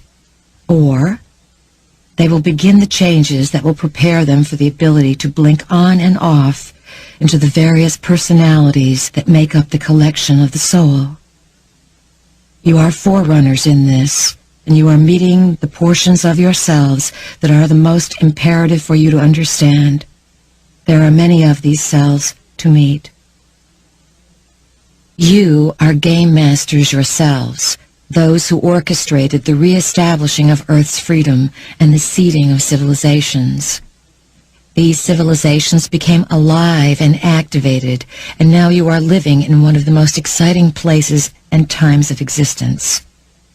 There are many who support you and wish to merge with you, operate through you, and give you a hand with the job in front of you. You do not have to read a lot of text and balance a lot of computer sheets to carry this job out. All you need is to trust yourselves and design your reality according to your own wits by intending what you, as humans, want to accomplish. Whatever you intend to make as your signature, your mark on this world, it shall be. So dream big. The conjunctions of Uranus and Neptune in 1993, as a galactic tidal wave of light, sent a bolt of electric current onto your planet and activated the potential for the third helix in humans. It triggered the light-encoded filaments to draw together and bundle that third helix. This bridged the electrical current inside your bodies that will access the self you know to the multidimensional self. What does it mean to be a library card? It means that you are on your first step towards certification, towards understanding, bonding, blending, and merging with other energies and allowing them to emerge through you into the living library. When you reach certain states of consciousness, you emit an electromagnetic pulse, like a radio program that others can tune into. You then become very valuable because you can be merged with and others can access the codes. The codes contain formulas for replicating life. Many safeguards were designed so that the most important data stored in humans exists and is accessed only through a certain state of consciousness. Without that, the formulas do not even present themselves into being. The formulas exist through a preservation of a high level of consciousness within humans. If quality of life and existence is tampered with, humans are not able to produce the formulas. We are asking all of you to feel the energy of these beings who wish to merge with you. Ask them to give you a sign. Say, "My work is for my own upliftment and that of the planet. If you are in alignment with this, welcome. If you are not, don't even come around. I am not available for that kind of nonsense." You need to state this. Be more in charge. There are many things that are necessary to prepare your body to accommodate awareness of multidimensional energy. Yoga, stretching, breathing, and algae and herbs to supplement your body create room for energy to operate. A body is needed that accommodates the vibration of multidimensional intelligence, so perhaps some of your work involves this preparation. Your natural state of being, and what you are evolving toward, is a multidimensional character who will be able to make peace on this planet and take that peace into other worlds as well. Remember, peace involves a decision that is a standard chosen for your life. Someday there will be many parallel memories to integrate and ideas that suddenly emerge. You will realize that there are layers and layers of yourself experiencing, while a portion of you is so certain nothing is going on. These layers of reality are beginning to split and fragment, and you are moving into new aspects of your abilities and expression. Now, the trick is to catch these things, to spend more time pursuing what you have been inspired to discover over the years. This memory that is being stirred up inside of you can create bodily reactions because it dwells in the cells of your physical, mental, emotional, and spiritual bodies, and it needs to be understood. You are growing into something new, and you are building the framework. We encourage you to have your body adjusted through whatever modality of experience suits your fancy. You could use shiatsu, massage, rolfing, rebirthing, or some method through which you are able to access all of your bodies, mental, physical, spiritual, and emotional. Use these methods to move energy beyond any place it may have become stuck. We recommend that you drink great amounts of water, spend time breathing and oxygenating, do toning, and practice allowing unlabeled sound to express itself through your body. Keep your body active and alive. Spend time communicating, meditating with peace, and listening to whatever is speaking to you from the inside. Weave your discoveries into the structure of your life and intend along the way what it is that you want. Clarity is the name of the game here. If you make yourself available without clarity, it is very easy to attract energies that will not accommodate your vibration. This does not mean that those energies are bad. It simply means that they may resonate out of sync with your vibrational intent, which may, of course, be unclear to you. When you are not firm in the stance of yourself, confusion occurs because the energies are not integrating. Your emotions create the quality of your experience as the thought forms hanging out with you. Acting happy and perfect all the time is not the solution. Allow yourself to move through emotional experiences and learn from them. Dark moods and energies that you hold onto become habits or patterns that can create extreme difficulties. You can become what we call a cosmic hooker, an open doorway to any and all unqualified energies. Knowing that the Prime Creator is in all things, this indeed can create a dilemma. In the realm of multidimensionality and merging, animals are adepts. Animals move through dimensions. Have you ever seen an animal or a bird 1 minute, and then the next second it is gone? Animals are very concerned with the quality of life, much more so than you are. When the quality of life is in question, the animals automatically migrate towards a more sustaining reality. They remove themselves into other domains of existence where they are programmed to survive. Insects and frogs, for example, open dimensional avenues with their sounds. Others may travel on sound. Everything dreams, journeying into many realities. You can best relate to the concept of dreaming knowing that, when you sleep, you go into another world that does exist. Everything exists because it is connected, whether memory is open or not. Beetles, earthworms, and frogs know they go from one reality to another. They go into other worlds, yet they are right here in this world. Many very intelligent forms of life can manifest themselves by merging with the animal and plant kingdoms. In this way, they can come peek into your reality. Now, these many intelligent forms of life want to merge with you, the library cards. The way they can access the library through you as humans is quite different from the way they can access the library by coming in as squirrels. You are complex. You have a tremendous amount of knowledge inside of you. And, as you prepare yourselves to merge with other forms of sentient existence, you will be able to bring peace to your planet. You will be able to bring a magnificent new upliftment, a new way of being, a new prayer.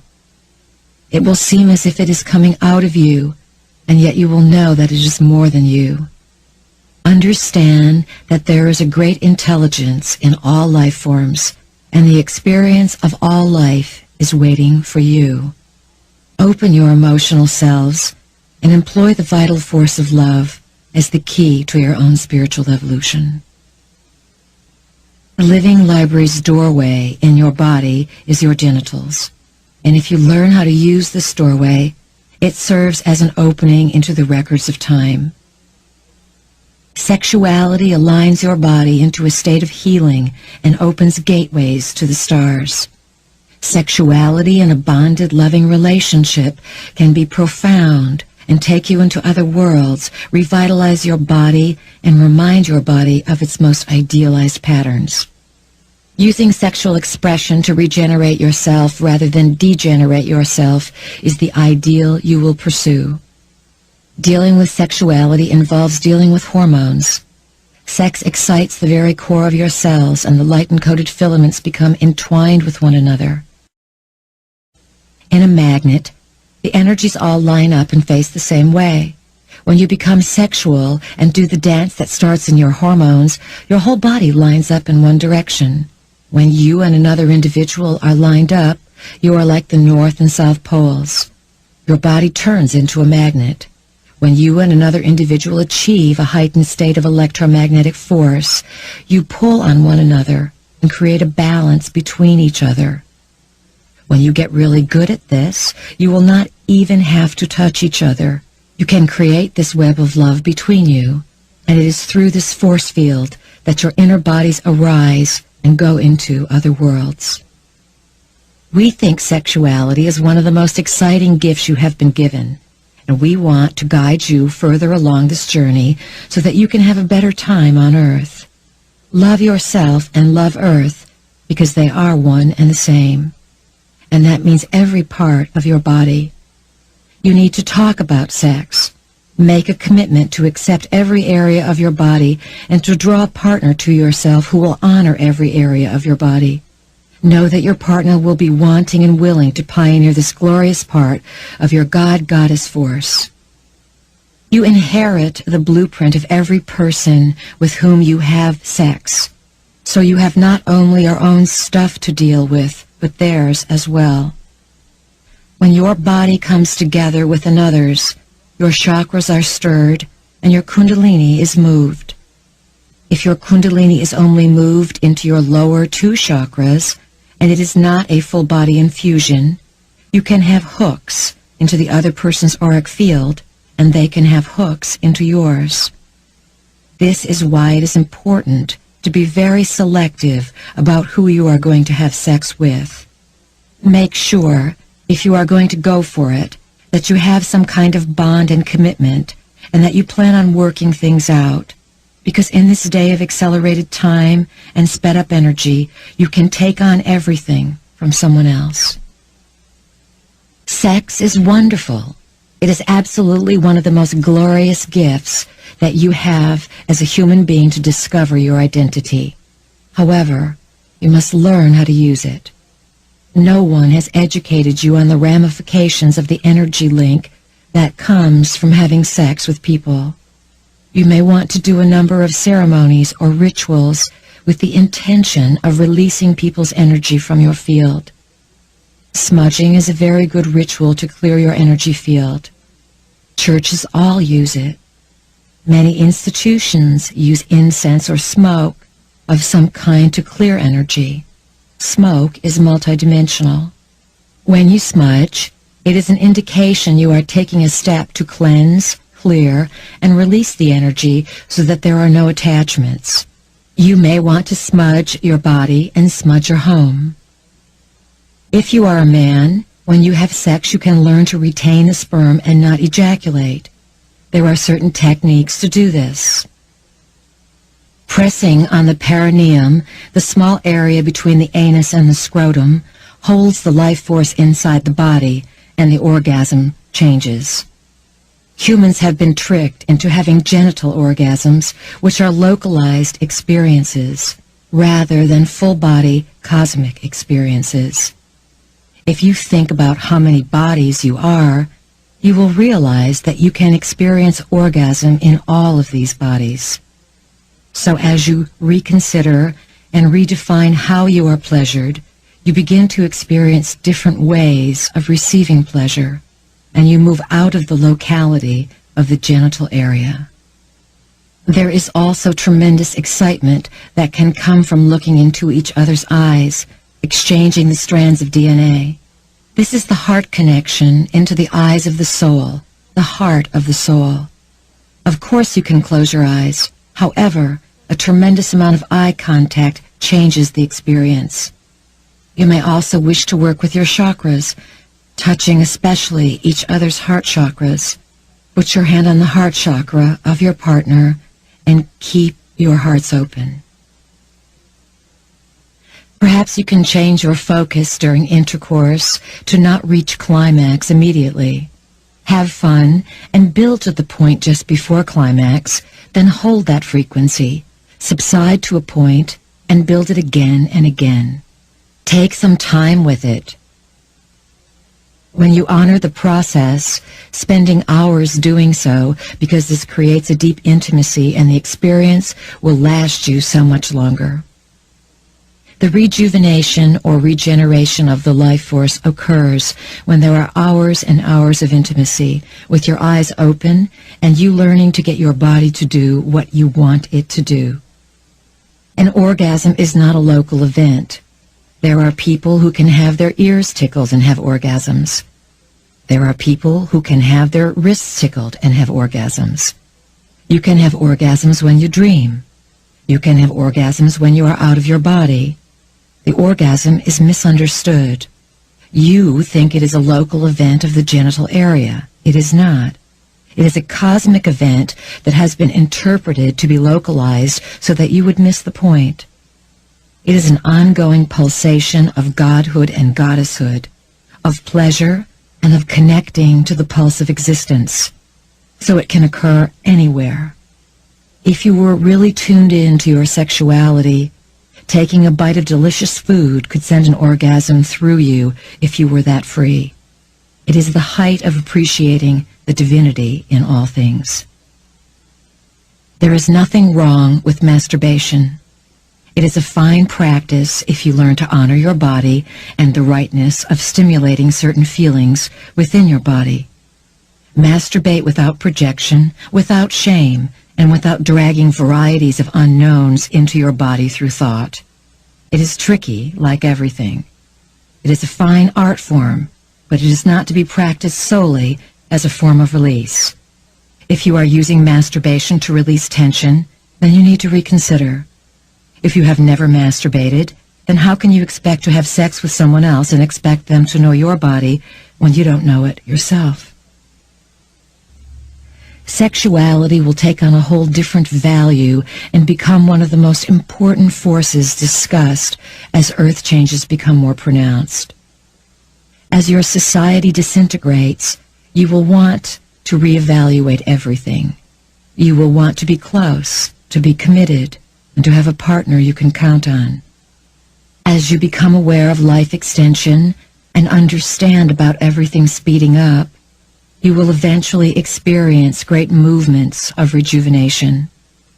The partners that you choose will be partners you know and have known for tens of thousands of years.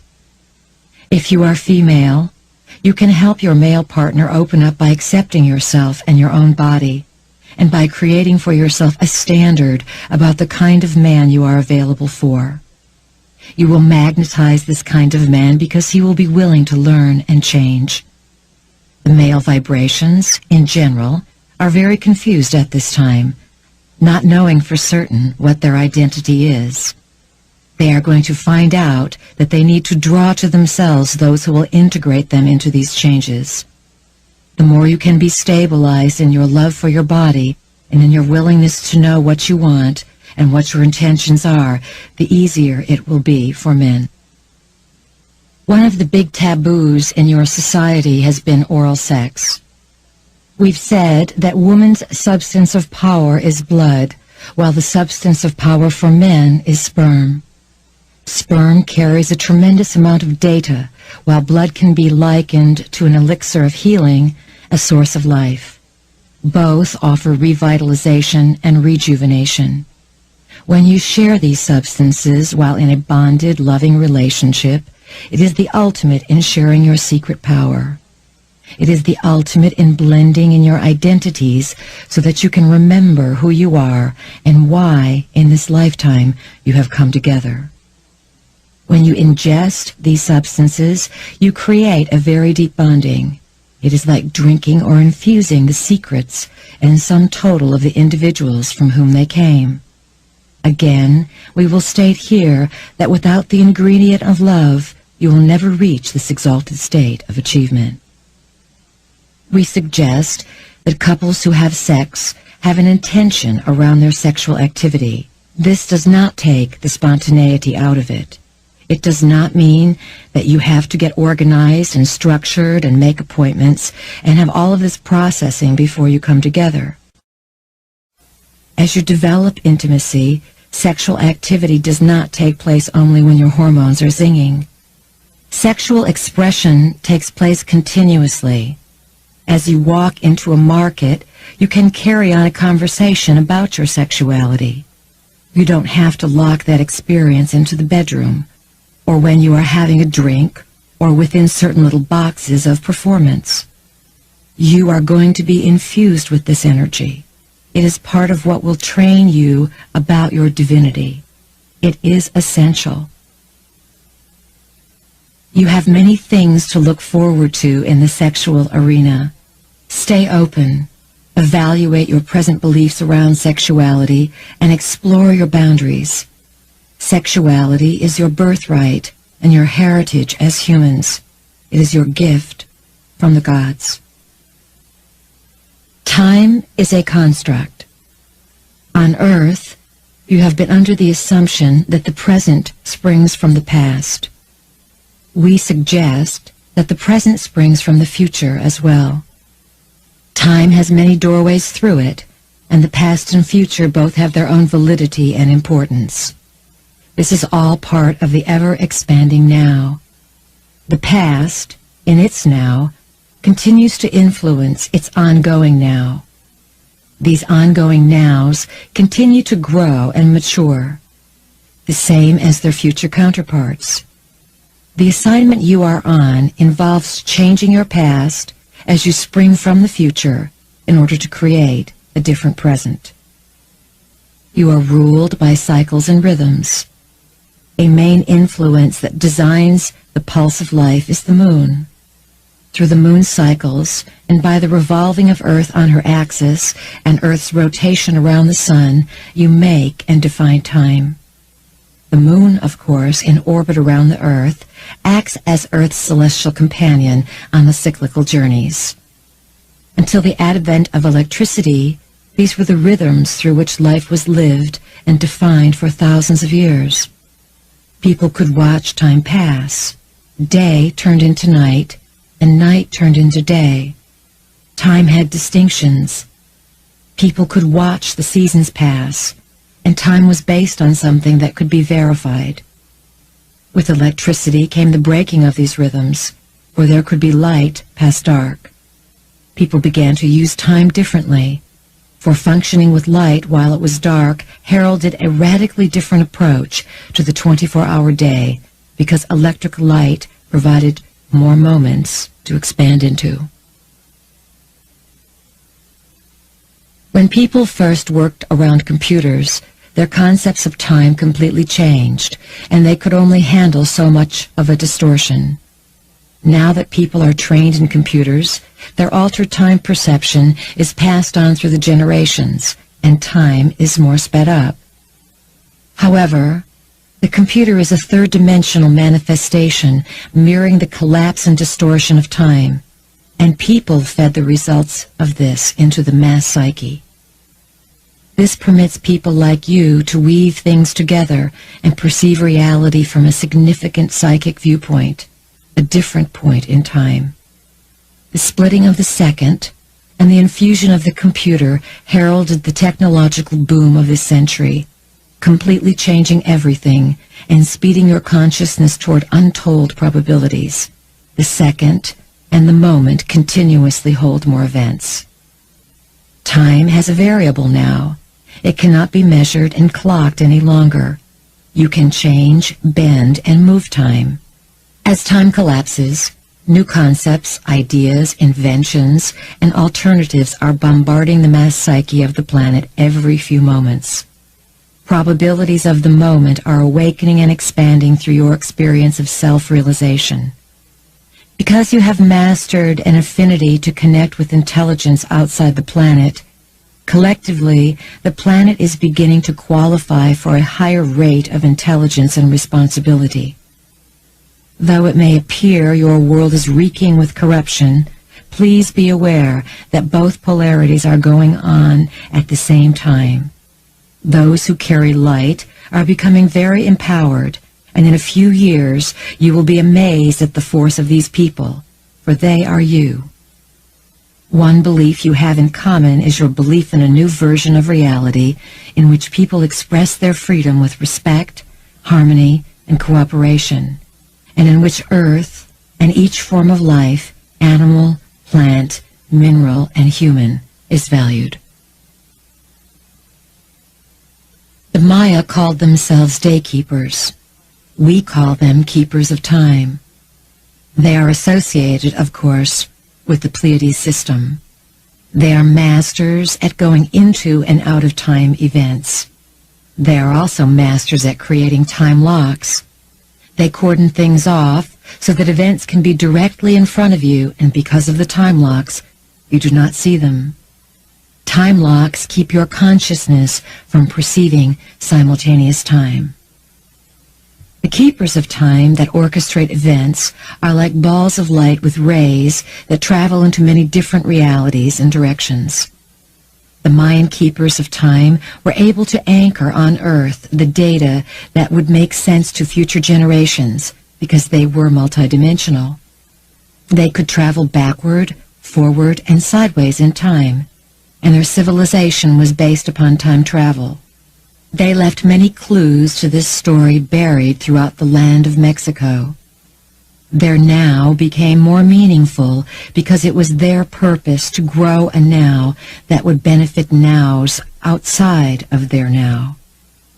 The Maya meant to create the paradigm, the description of what is going to occur, the cycles that your Earth goes through, and the cycles of time that are based on cosmic doorways. Earth's cycles with the sun, moon, and planets within your solar system have a significant effect on your physical electromagnetic body. The Maya understood that the Earth is involved in a larger system of rotation than just the solar system. That system of rotation was based on different numerical divisions.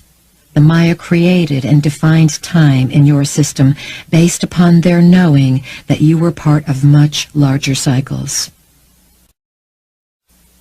The purpose of the Maya was to come onto the planet to establish a paradigm for the future. Different civilizations hold open portals of energy through collective consciousness. Energies that support or sustain other types of realities can, in limited number, be pulled onto the planet. However, a civilization must be prepared and trained to anchor this pillar of light. When there is light, there is information. The Mayan calendar precisely indicates the cycles of the heavens and the hells. The Maya knew their day of departure, and they prepared for that closure. From their point of view, they were transported into another physical dimension. In actuality, the Maya still very much exist. They flourish. Your keys of consciousness are moving through the time locks that the Maya are lifting for you. Because they are the keepers of time, the Maya are opening many time locks all over the planet. All time is simultaneous. A planet has layers of energy grids around it that allow it to be experienced from its various time frames. In order to enter a planetary body, you must discover the portals or opening that take you into the realities of the planet where sentient life exists. You can land on a world, and it can look completely empty to you if you don't go through a portal. By going through a portal, you access all the different realities and time frames and corridors that run off this portal. So someone can come back to an Earth that existed 200 or 500 years ago. These realities exist. Layer upon layer of gridworks surround worlds. As these gridworks are shifted and moved, they create different realities and different energies. When you move or shift the grids and pass through a portal, you are able to enter worlds of past, present, and future simultaneously. There are many portals on Earth. There is one in the Mexico-Central America area. There is one in the Sinai, and there is one over Tibet. These are three major portals through which energies come and depart the planet. Ancient crystal skulls are often discovered or kept in portal areas. When people maintain guardianship and ownership of a portal, they also have the ability to access the corridors of time. Those in Tibet could look into the future and see that they were to be invaded, so they made preparations for the times that were coming. They could see what their very seeds, the sperm of the Tibetan monks, would be used for. They could also see why their artifacts had to be hidden, and that they would have to go into exile. Timelines, the fabric of time, and the tubes that run on this fabric of time are all hooked into primary events. Without a primary event, you cannot hook into a timeline. In other words, the secondary and tertiary webs need to be hooked into a primary event so that other timelines can use it as an anchor. The splitting of the atom was a primary event. So was the splitting of the second. Harmonic convergence was a primary event. Primary events can be public or private events, and are events through which the course of history is affected drastically. So, in order to anchor a new timeline onto the planet, there has to be a mass event taking place. A primary event is an occurrence that is registered within the prime webwork in the corridors of time as a pivotal juncture around which all of reality transits. It can be considered an event that is a turning point for the domain in which it transpires. Harmonic convergence was an orchestrated event impulsed from the future. It was sent from the future into the past and then reorganized into the present to create a whole through which the secondary and tertiary nets could be built and find a link onto the planet. What was the link? If these webs needed a primary event to link onto, what was it in the primary event that gave them the hold? It was the consciousness of the people. The libraries are on a version of the primary web that is closed down and inactivated. The libraries are guarded. It is not easy to get into a library these days, especially from the future. So the underlying time corridors are being constructed. Many, in order to own certain territories or to have greater influence over them, route specific timelines together. They have as many timelines link into each other as possible, or they avoid as many as they can, depending upon what the purpose is. When the secondary and tertiary events are established and built, it means that there will be a major opening in the corridor of time. This opening will allow many to come through the so-called officially approved channels. They will find an underground movement and doorways that simultaneously open in many other directions. The Maya, those master tricksters of time, have left you a number of clues with which to play this game. The Mayan calendar is well worth considering, as it marks a time of ending and a closure at the winter solstice in December 2012. When that last stretch of time is completed, there will be a dimensional shift upon this planet. Those who are able to accommodate the dimensional shift now are already moving in and out of the fourth and even the fifth dimension. During the next 20 years, the new frequency will become so predominant on the planet that it will catapult one version of your world into a new cycle and another version into a complete ending and destruction. Eventually, you will perceive a very different set of memories because you will change the past of your universe. This is how things are. We have told you that you come from your future and that we came back to change the past. We are very clever. We are changing the history of the entire universe by making a parallel universe. This is what parallel universes are. Plans that shift the mechanisms of time from one point by changing the memory and changing the event. You can do the same thing in your own personal life. You can change your past as well. Be flexible as you learn to play the game. Before you came into this reality, you applied for a slice of time, the moment you were born. At the precise time of your birth, the stars, planets, moon, and sun were in a specific configuration. When you emerged from your mother's womb, the energy from the stars and planets imprinted your flesh, no matter where you were, because the energy was touching Earth at that time as well. Within that moment were written certain probabilities, specific opportunities, and distinct challenges.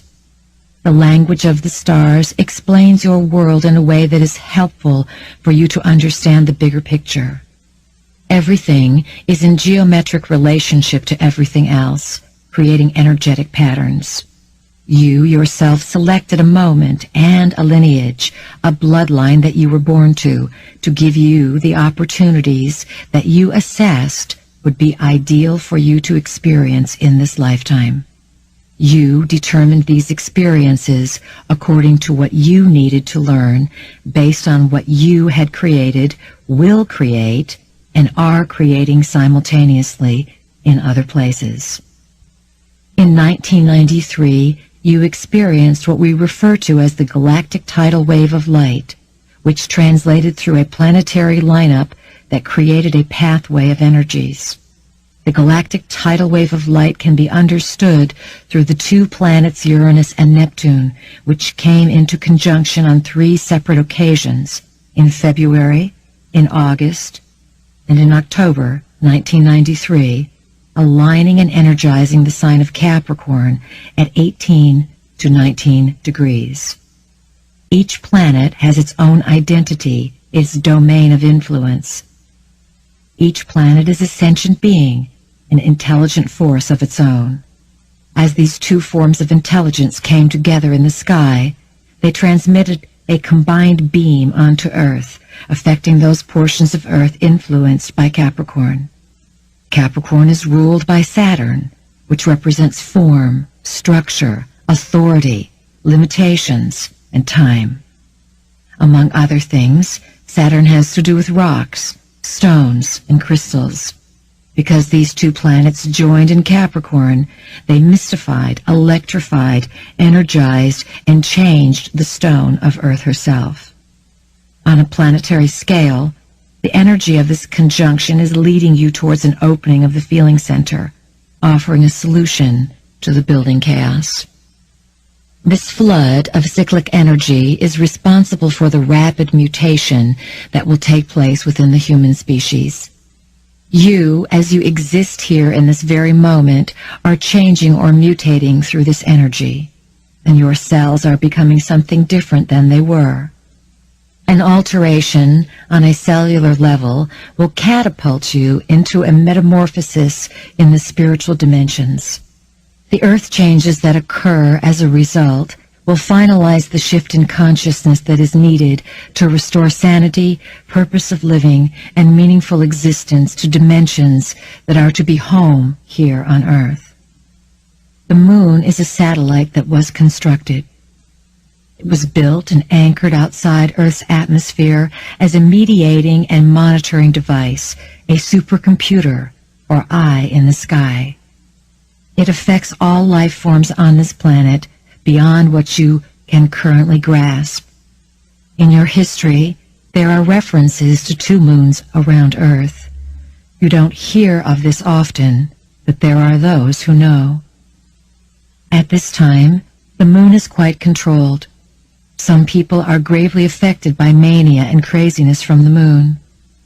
Extraterrestrials and others have many bases on the moon, and those from Earth have little influence when it comes down to it. It is the extraterrestrials who really operate it all. Your technology, though rapidly advancing, cannot begin to compare with the biotechnology of sentient space travelers. You are newcomers to the game, and you miss a vital key, where your senses and the essence of your physical world structure reality in a particular way. You constantly translate data, and like interpreting a dream, condense the experience into physical boundaries, where you find you can explain less and less. All is thought, a mental architecture with a construction crew in many realities. The sun is the governor of your solar system and is the seat of intelligence that rules this particular locale you occupy. The sun reaches into your domain and reads the vibrations as it touches your skin. It is intimately connected with every aspect of life as you know it. It is a force of intelligence that fuels your very existence and creates the environment under which you can evolve. The sun is very interested in your evolution, for as you evolve, you feed everything that you do back to the sun as it touches you. The sun and the moon are the luminaries within your system by which you are most profoundly influenced and affected. The sun generates its own light. The sun, in turn, illuminates the moon. The moon is a subsatellite of the sun, orbiting as a computer around Earth, built and maintained by many generations of gods. Heavenly bodies are constructed in the shapes of asteroids, moons, and planets, and it is through these luminaries that rays of intelligence, radio waves, and gamma rays are transmitted from star to sun and sent to Earth. It is through these rays that your actions are also read and taken back into the sun, the moon, and the beaming system, in this case, the Pleiades. When you are able to move to another location and view the solar system and sky from a different point of reference, you will see that Earth and the stars and everything shift quite dramatically. One of the systems with which you rotate is the system of the Pleiades, whose central sun is called Alcyon. Your solar system is located on the fringe of the galactic spiral. The sun is the governor, the ruler of your particular system as it appears to you. It is the sensitive spot of your particular arena of space. The sun reads its creations and in turn feeds the creations what they need. So when you carry love of yourselves and Earth, the solar rays completely understand the consciousness you carry. When you carry fear of Earth, the solar rays understand, and they nudge you into those experiences. As the rays from the sun change, activated by the consciousness of the inhabitants of Earth, and as the sun releases solar bursts, the polar regions of Earth are affected. The flares sent forth are like atomic explosions or jolts of electricity that go millions of miles deep into space. Earth's poles, which are magnets, catch this energy. They grab energy that comes from space to the planet. Because of the magnetic force, they arc it either around the equator or inward to the core of Earth. Each pole grabs the solar energy, drives it in, and creates a huge cylinder of vibrational energy. As that vibrational energy jolts and juggles to fit, it has to align with the energy grid of the Earth that is connected from the poles. This grid work is decreed by you, and to some extent, all energies merging or emerging through your version of Earth conform to this grid of beliefs. Intelligence designs itself as light. It is the intelligence of your sun that holds your solar system in its energetic field. At this time, effects are coming to you from beyond your sun. It is almost as if the effects of your sun have been unable to penetrate what has happened here on Earth. So other suns are coming to be assistants to your sun. Your sun makes the solar flares that draw the cosmic rays, grounding them into the solar system. Think of the sun as a gigantic magnet. Its solar flares send out tentacles to reach and grab for the cosmic rays. The cosmic rays are solar flares from a central sun at a distant place in your galaxy. We say the sun is grand. Studies have shown that when sunscreen was introduced, the rate of skin cancer began to rise. There is nothing wrong with the sun. In fact, the removal of the ozone layer allows you to have even greater receptivity to the rays of the sun. There are those who say, "Don't look at the sun. It is bad. It will burn out your eyes." We say, you will have a change in your eye structure. There will be a mutation within the optic nerve that will allow a new type of vision and unlock what has been holding you to 3D. Trust that no one made a mistake when they put the sun in the sky.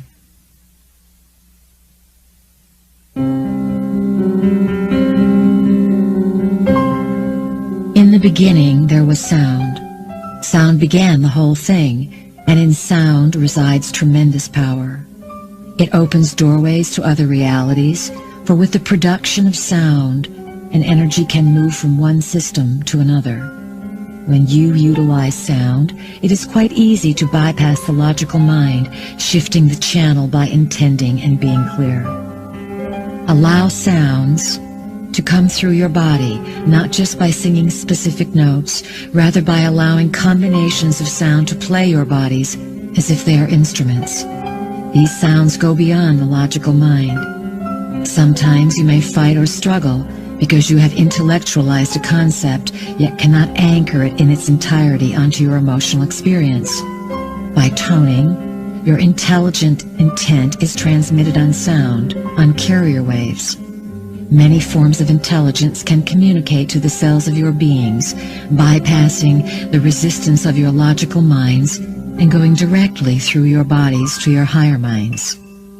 We suggest that you hold weekly group tonings. Let this become part of your rituals and entertainment and part of the process of joining together. Toning is very beneficial to release pent-up energy. You feel light and uplifted afterward. It lines you up and gets your bodies in balance. Tones themselves correspond with and affect specific areas of the body. Some sounds affect your eyesight, or taste buds, or hearing. They affect all of the various senses and the organs as well. The ancients understood that a simple sound could reorganize the body's structure. The body automatically makes the most appropriate sounds that you need in a given moment. Trust. There are sounds that can stimulate deterioration or regeneration of organs in the body. Sounds that are harmonious activate the body and create healing. Healing can come through intention. However, there are certain sound frequencies that remind the liver to organize into its native geometric blueprint. Geometry is the form of intelligence that takes shape after sound moves away from Prime Creator. Your bodies are filled with geometry, for everything is made up of a geometric essence. Combinations of sounds as notes and chords will be played for enhancement of the liver, thyroid, and heart, and for regeneration. The entire body will be mapped and tuned much like a piano. You see, the body functions on a blueprint, and it absorbs the sounds. It has an idealized blueprint which it automatically grows toward. You yourself do not have to know how your body grows from the infant stage to the adult stage. Within the blueprint of being, part of the purpose is to grow and maintain a healthy body. The blueprint of the body is changing, altering the purpose of the body. There will be reversals in health and numerous regenerative experiences as sound is utilized to remind the body to move in an ever-uplifting fashion. A great reversal is at hand concerning your beliefs about the degeneration of the body. Most people have not discovered that sharing sound during sexual activity is a deep key. When you tone together, you feel the spinning and opening of the chakras. During sex, sharing sound with each other beyond the usual moans can lead to a greater distribution of sexual energy. Sound moves energy beyond the genitals, dispersing it throughout the cells of the body and triggering memory that unites you with more of who you are. Remember, the totality of your being contains both the shadow and the light. Please, do not be distressed with the shadow. It adds beauty and understanding to the light. Move out of judgment, yet stay in comfort. A time will come when the children will gather and, using their unique telepathy, make silent sound. They will use their minds to create symphonies on other dimensions of existence. They will use sound internally and externally to create harmonics as light shields all over the planet. The children will gather in the hundreds and then the thousands, and they will be led into this collective image-making process. It will be a ritual set into motion as a very sacred event. While the children are doing this type of silent sounding, they will anchor and establish huge geometric identities that will eventually protect and govern Earth as psychic forces of thought. These geometric identities will be perhaps the higher selves of what you call the reptiles, the higher selves of many of the extraterrestrials or God forms that appear to be physical and etheric. Beyond them is geometry, and beyond that, sound. Sound is the governor of existence. The game masters employ sound, light, and geometry as basic tools for operation, and they wonder what you will do as you discover the tools of truth.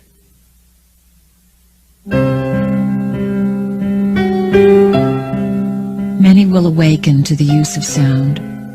There will be major discoveries and energy impacts using sound. If 100,000 individuals are impulsed to harmonize and allow themselves to be played harmoniously as instruments of consciousness, imagine. Everything comes from sound. Sound is the primal energy that is used to create. Sound came first.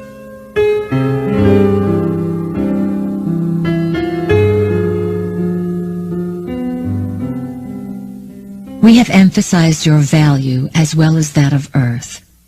She is your mother, she feels you, and she knows your name. In her quest for understanding, she has allowed a grave misuse of energy, and has even allowed herself to lose her true identity by being raped and abused by humankind. in order for Earth to make the necessary leap that will affect all of this universe, a cleansing and a healing, an initiation must take place. Earth is going to go through tumultuous changes. After studying the records of Earth and of many worlds, we see this probability as being inevitable because of the extensive polarity on your planet. Rest assured that the more you pollute and destroy Earth, the more energy will go into shifting and shaking to clean things up. Humans who do not operate with love of self and love of the planet will be departing in vast numbers very quickly after exposure to the rays entering Earth. This is part of the electromagnetic change of the civilization. In death, the human vehicle moves consciousness into another realm.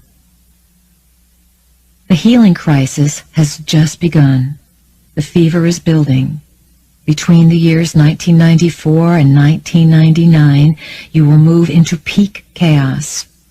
During that time, there will be a great movement to create fear and confusion on the planet. Concurrently, there will be a great merging of the multidimensional self, because energy fields from space will have been opened to allow sources of intelligence to travel quite easily along these pathways. They will travel through to you and emerge in your domain. There will be no continent untouched and no people unmoved by what takes place. There will be few of you who will not have to migrate, for all of you basically will relocate yourselves at some point. For some of you, this is unheard of. Yet, by relocating yourselves, there will be a major shift in consciousness. Using a pendulum and dowsing are ways that you can check, verify, and discover your location. There are individuals who are delineating quite clearly through prophecy where the safer areas are going to be. There are a number of ways you can do this yourselves. Your lives will be, out of necessity, simplified. The more you can prepare for this simplification, the easier it will be on you. Unclutter your lives by letting go of the unnecessary things that would drag you down with responsibilities, the things you don't need. Lighten up. Sit on the ground, feel Earth, communicate with Earth, and trust Earth. Trust that when Earth moves, you will move in sync. Trust that Earth will love you, warn you, and inform you in some way. Trust that the insects will speak to you, along with the cats, the dogs, and the birds. If you have this communication and deep love and appreciation for the energy of Earth's vibration, Earth will work with you. Remember, she knows you. No matter where you are, she knows your feelings and intentions and responds accordingly. Earth changes are equated with death, yes? On your planet, you know next to nothing about death. There is a tremendous opportunity in all of these shifts to learn about death. It appears to some of you that as people leave or die, there is a mishap taking place. It appears there is a failure and that something was done wrong. We see the opposite. We see people leaving the planet with a new point of view. They are so gifted because many of you have your hearts open and are transmitting unity of purpose, allowing others to know and realize what they came for. Not everyone came here to see a new Earth. Can you realize that some people came to this planet to die in peace, without torture and pain, and to die with the consciousness of liberation? When you are afraid of death or pain, and you have an opportunity to assist someone pass over, your heart may want to close down. You may think, I can't do this. I can't look at death. It's too frightening. Keep your heart open. Let the goddess do it, and you will find that there is a ripeness and a timeliness in every person's exit. Yes, events are being orchestrated. However, they cannot be orchestrated without the consciousness to match them. As you are clearing the last dregs of fear and misunderstanding, Many of you will be called upon to work with the dead and help release them. When this happens on a large scale, you will find that those who have passed over will periodically return. When you become a death walker, you are able to make the death experience with another and walk back from it, to go to the other side and come back. You find that there are many different energies accompanying each person's journey. Ask for a knowledgeable, uplifted, wise, and benevolent being to blend with you and help you understand the best way to create the highest opportunity for the death. Ask to have the ability to walk through the death experience and see people over to the other side as they once did in ancient Egypt. Take the departed on a boat and journey to the other side, then come back and tell everyone where they went. For some of you, this is essential to master in this decade on your earth plane. When people move from one dimension to another, the process can be greatly facilitated through the use of sound. You may want to experiment with different kinds of sound. You may want to tone, make sound through instruments, or sing. You will discover what is most appropriate. Ask for guidance and impulses. You need to make an agreement to trust your impulses. They are what will save your bodies. When you get an impulse that says leave, something is telling you to move, something is telling you to go, so do it. Learn to recognize your impulses and to respond to them. The Death Walker's job is to assist people into a place of forgiveness, allowing the death release to occur without any attachments to blame, judgments, or victimhood. There is an art to this because often, in the final moments, people open to forgiveness. As dying people get close to their maker, time collapses, moments elongate into poignant lessons of life, and a great opportunity is at hand. The greatest act of forgiveness is ultimately to yourself, because you passed all judgments and made forgiveness necessary. You can assist the dying to find peace in their lives, to exit in serenity and love with smiles on their faces. Help them by asking them to look for friends or relatives or others they would recognize to beckon them onward. This is a pivotal key in assisting and death walking. There is healing in death because there is life on the other side of death. As you send your energy to these individuals in transition, transmit it also to Earth. Support Earth in her process and let her know that you want to be here to participate in the transformation. It is a true form of allowing when you surrender to the process and allow Earth to do what is necessary. As Earth continues her dance of purification and the shaking and moving intensifies, you will be impulsed to cluster together to enhance existing communities or form new communities.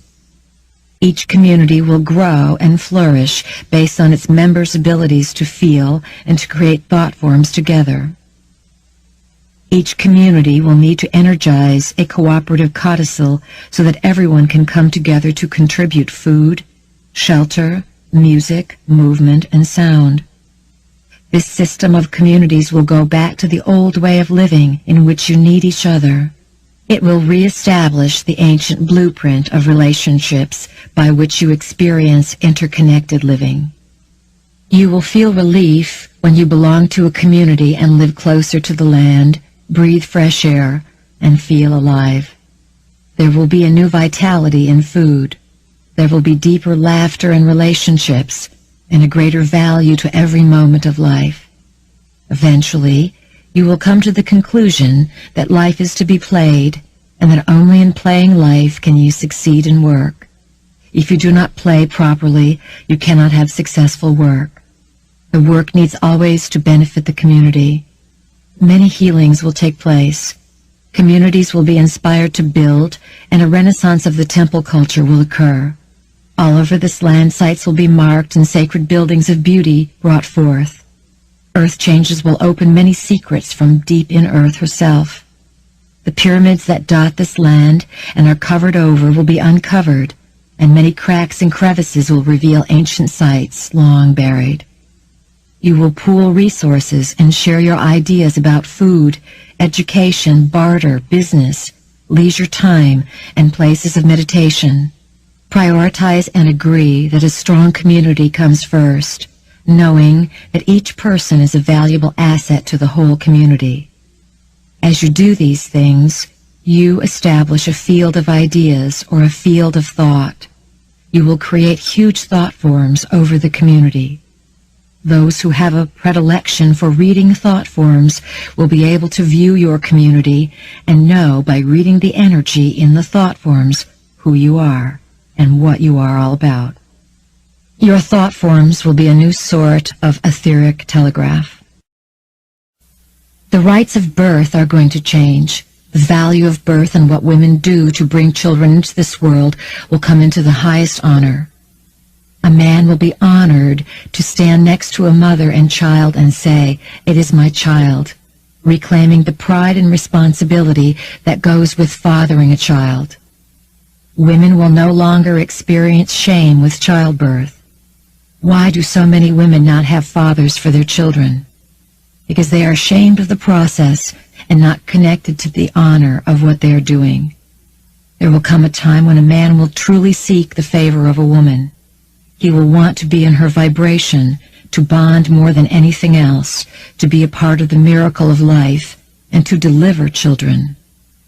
It will be completely changed.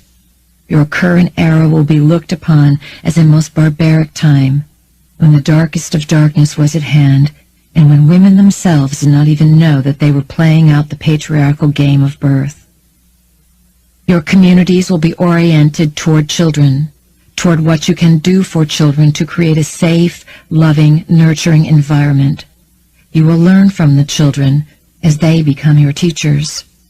They will instruct you and share with you what they know and what is going on from their perspective. There will be a series of children born this decade whom we call the family of love. They will teach you about the energy of the goddess and about love as a force of creation. They will carry the epitome of creative energy. They will be born to those who know how to honor their sexuality. When a couple unites in the highest vibration of spiritual energy, with complete chakra opening and intention to invite an energy to life, this allows the family of love individuals to be born. These children will help create telepathic link-ups with their potential parents so choices can be made. We wish to communicate to each of you that you do have a choice. Will you exercise that choice? Or will you slip into disempowerment and think that you have no effect on what your body can do? This teaching is crucial to the days that are coming. Each of you, as a female or a male embodying the goddess or god energy in all phases, needs to embrace the idea that you have power over your body, over the life-giving process, over the distribution of your kundalini, and that you decide when a child can enter through you. Not all of you will have these unique children. These children will seek out those with appropriate consciousness and bloodlines. They will be born in every village and community. They will help change the planetary vibration and will be born to parents who have a spiritual and psychic experience of sexuality. These children will be the embodiment of the vibration of love and will willingly decide to carry a mark of difference within them. They will be engineered in the very DNA of your bodies and your bloodstreams. We want to ask something of you. No matter where you are, no matter what is going on, no matter how severe events may seem to get, we want you to promise to always bring fun, love, and laughter to every day of your life. Take time out to say, "Hey, listen, we're too freaked out over this. Let's laugh for a little bit. Let's stop and have tea. Let's energize the pleasure frequency." These are the most brilliant and uplifting of times. They are magnificent. It is just that you do not have the daily reminders of this. There are unique sound and light technologies that are energizing new opportunities for effortlessness and cooperation. There are many, many solutions that are being born. Understand that all you create and bring life to, you do with your mind. What you do with your mind and how you invest it is a key to your survival and the survival of planet Earth. We tell you stories from which you can evolve. You can choose whether to believe them or not. However, if you believe them, be willing to let go of them and recognize when they no longer serve you. Our entire approach and purpose at this point in time is to confound you into clarity and create unsolvable contradictions within the patterns of thought that occupy the cells of your beings. By considering our words, you change. The days before you will be filled with a majestic splendor, in the same way that your physical world once offered pristine beauty for you to explore. You are creating an opportunity to transcend third-dimensional reality and to enter the corridors of time where worlds and realities have more variety and flexibility. Your task is to heal yourselves on a treasure hunt through the corridors of time. We have shared many keys with you and left as many unannounced. You must transform yourselves as the sum total of the force of existence, poised in your moment of the ever-expanding now. Everything we have shared with you has been designed to take you deeper into yourselves. You have viewed the beliefs and ideas around which the self is structured, by choice, by overt and covert influence on earth and from the heavens. What does it matter? Do not begrudge reality. You have created an opportunity now. You are poised at this ending to give thanks for what you know and what you have journeyed into. You have learned more of who you are in the story of 12. The idea of 12 is deeply imprinted and embedded in your physical being. 12 is a code that has been used by numerous sentient beings to enter your reality. You live in your world today according to certain mathematical agreements about reality. There are numerous mathematical bases for which numbers and interpretations can be pursued. Most of you simply agree on the one that is most commonly taught and used, and you believe that that is the only one. The idea of 12 coincides with the most commonly held mathematical base and point of view. The story of 12 is grander than that base. However, it fits well within it. Through this structure, you can be influenced, and a way can be established so you can be guided to approach reality. You may ask yourself, what is the point of what I know? What good does it do me to know that I am a member of the family of light, that perhaps I am Pleiadian, that Earth is valuable, that I am valuable, and that if I walk Earth and search Earth, I can find her secrets in her unbounded majesty, her sacred sites, and her symphonies of silently speaking circles? What do I need to know about the Lizzies and the goddess and my body? And how is it that my body can have room within it to have others merge with me and peek out from my eyes? And if others merge with me, do they see the same world I do?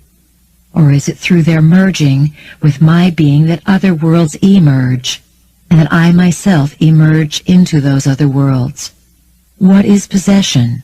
What is merging and emerging in late 20th century Earth? What do my glands have to do with this in my body? And where does sex take me through all of this? Now, as you ponder these points, we in turn ask you, what great depths of surprise are you discovering as you learn to open your personal sacred sites to the secrets of your own loops of consciousness? What do you find when you meet brick walls and get to know the deepest mysteries of yourself? If you can learn to transform energy and move beyond judgment, you will come to an exalted place that takes you beyond the moment into a grander aspect of time, a time that is structured in a different fashion from yours.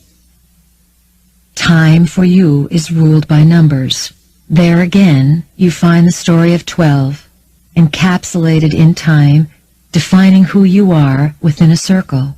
So, as you complete the cycle of 12, consider a new way of viewing time. Realize that it is a structure through which other forms of existence use mathematical heritage as a language to express geometry. As you journey to this point that is the sum total of who you are, knowing all these things, you arrive at a moment when it is time to share your knowledge with your family, society, and culture. Many of you are poised in this moment. You have a duty to share what you know, not to preach or to sow seeds of fear or plant the field for another, but to vibrate in the wholeness that you are. You need to understand and encompass all the things that make up society: life, death, birth, children, and all society's members, young and old, not simply those you consider to be productive. Radical change will occur.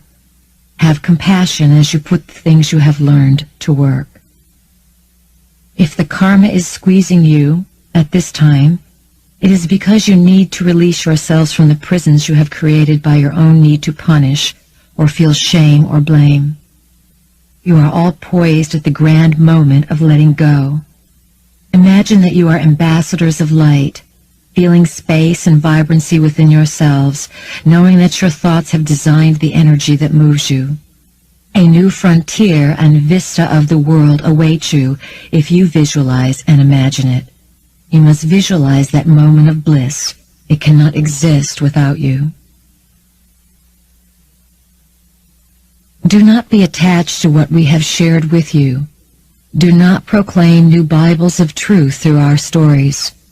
We are here to entertain you, and as we have said, to create new images to give you a stepladder to what's out there. It's a gigantic universe, so do not limit yourself and force everything to fit into one recipe to bake a pie. There are many ways to look at life. The embodiment of 12 will give you a sum total of yourselves.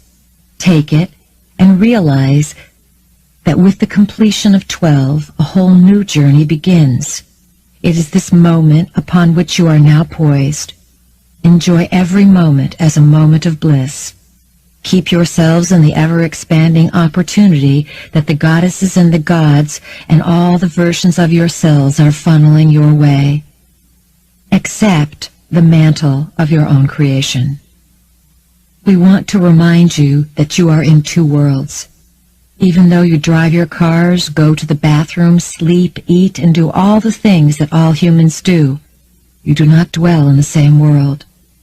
You reside in a world of knowledge, and you have gained access to the rules to bridge both of these worlds. We also want to remind you to energize the idea of a safe world.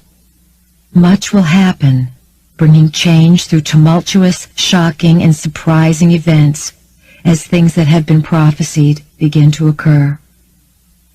It would be wise for all of you to seek the wisdom of the elders, the indigenous peoples in all cultures, and to listen to the teachings they share. They speak of these times, and their teachers have been our teachers. They understand as Earth speaks.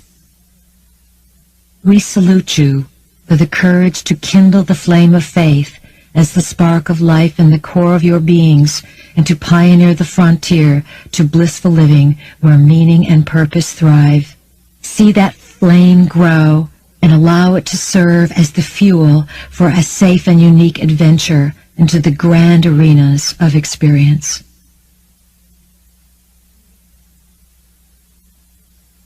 Dear ambassadors of light, be aware that even within the new concepts you grasp lie structure and limitation. However, each new daring you pursue takes you to a new vista where you scale the peaks of existence as divine teachings play themselves out today in your very own version of life. Ask yourself what chapter closes as you view this segment of your lives, this moment of the ever-expanding now. What have you pursued to steer you to this very moment in time in order to further experience life? Inspire yourselves to move further into the moment by letting go of old discoveries and trust to the core of your beings that a new cycle of learning awaits. Go forward, friends, and be uplifted. Learn in your own way to go into the past through the ever-expanding, spontaneous, synchronistic moment.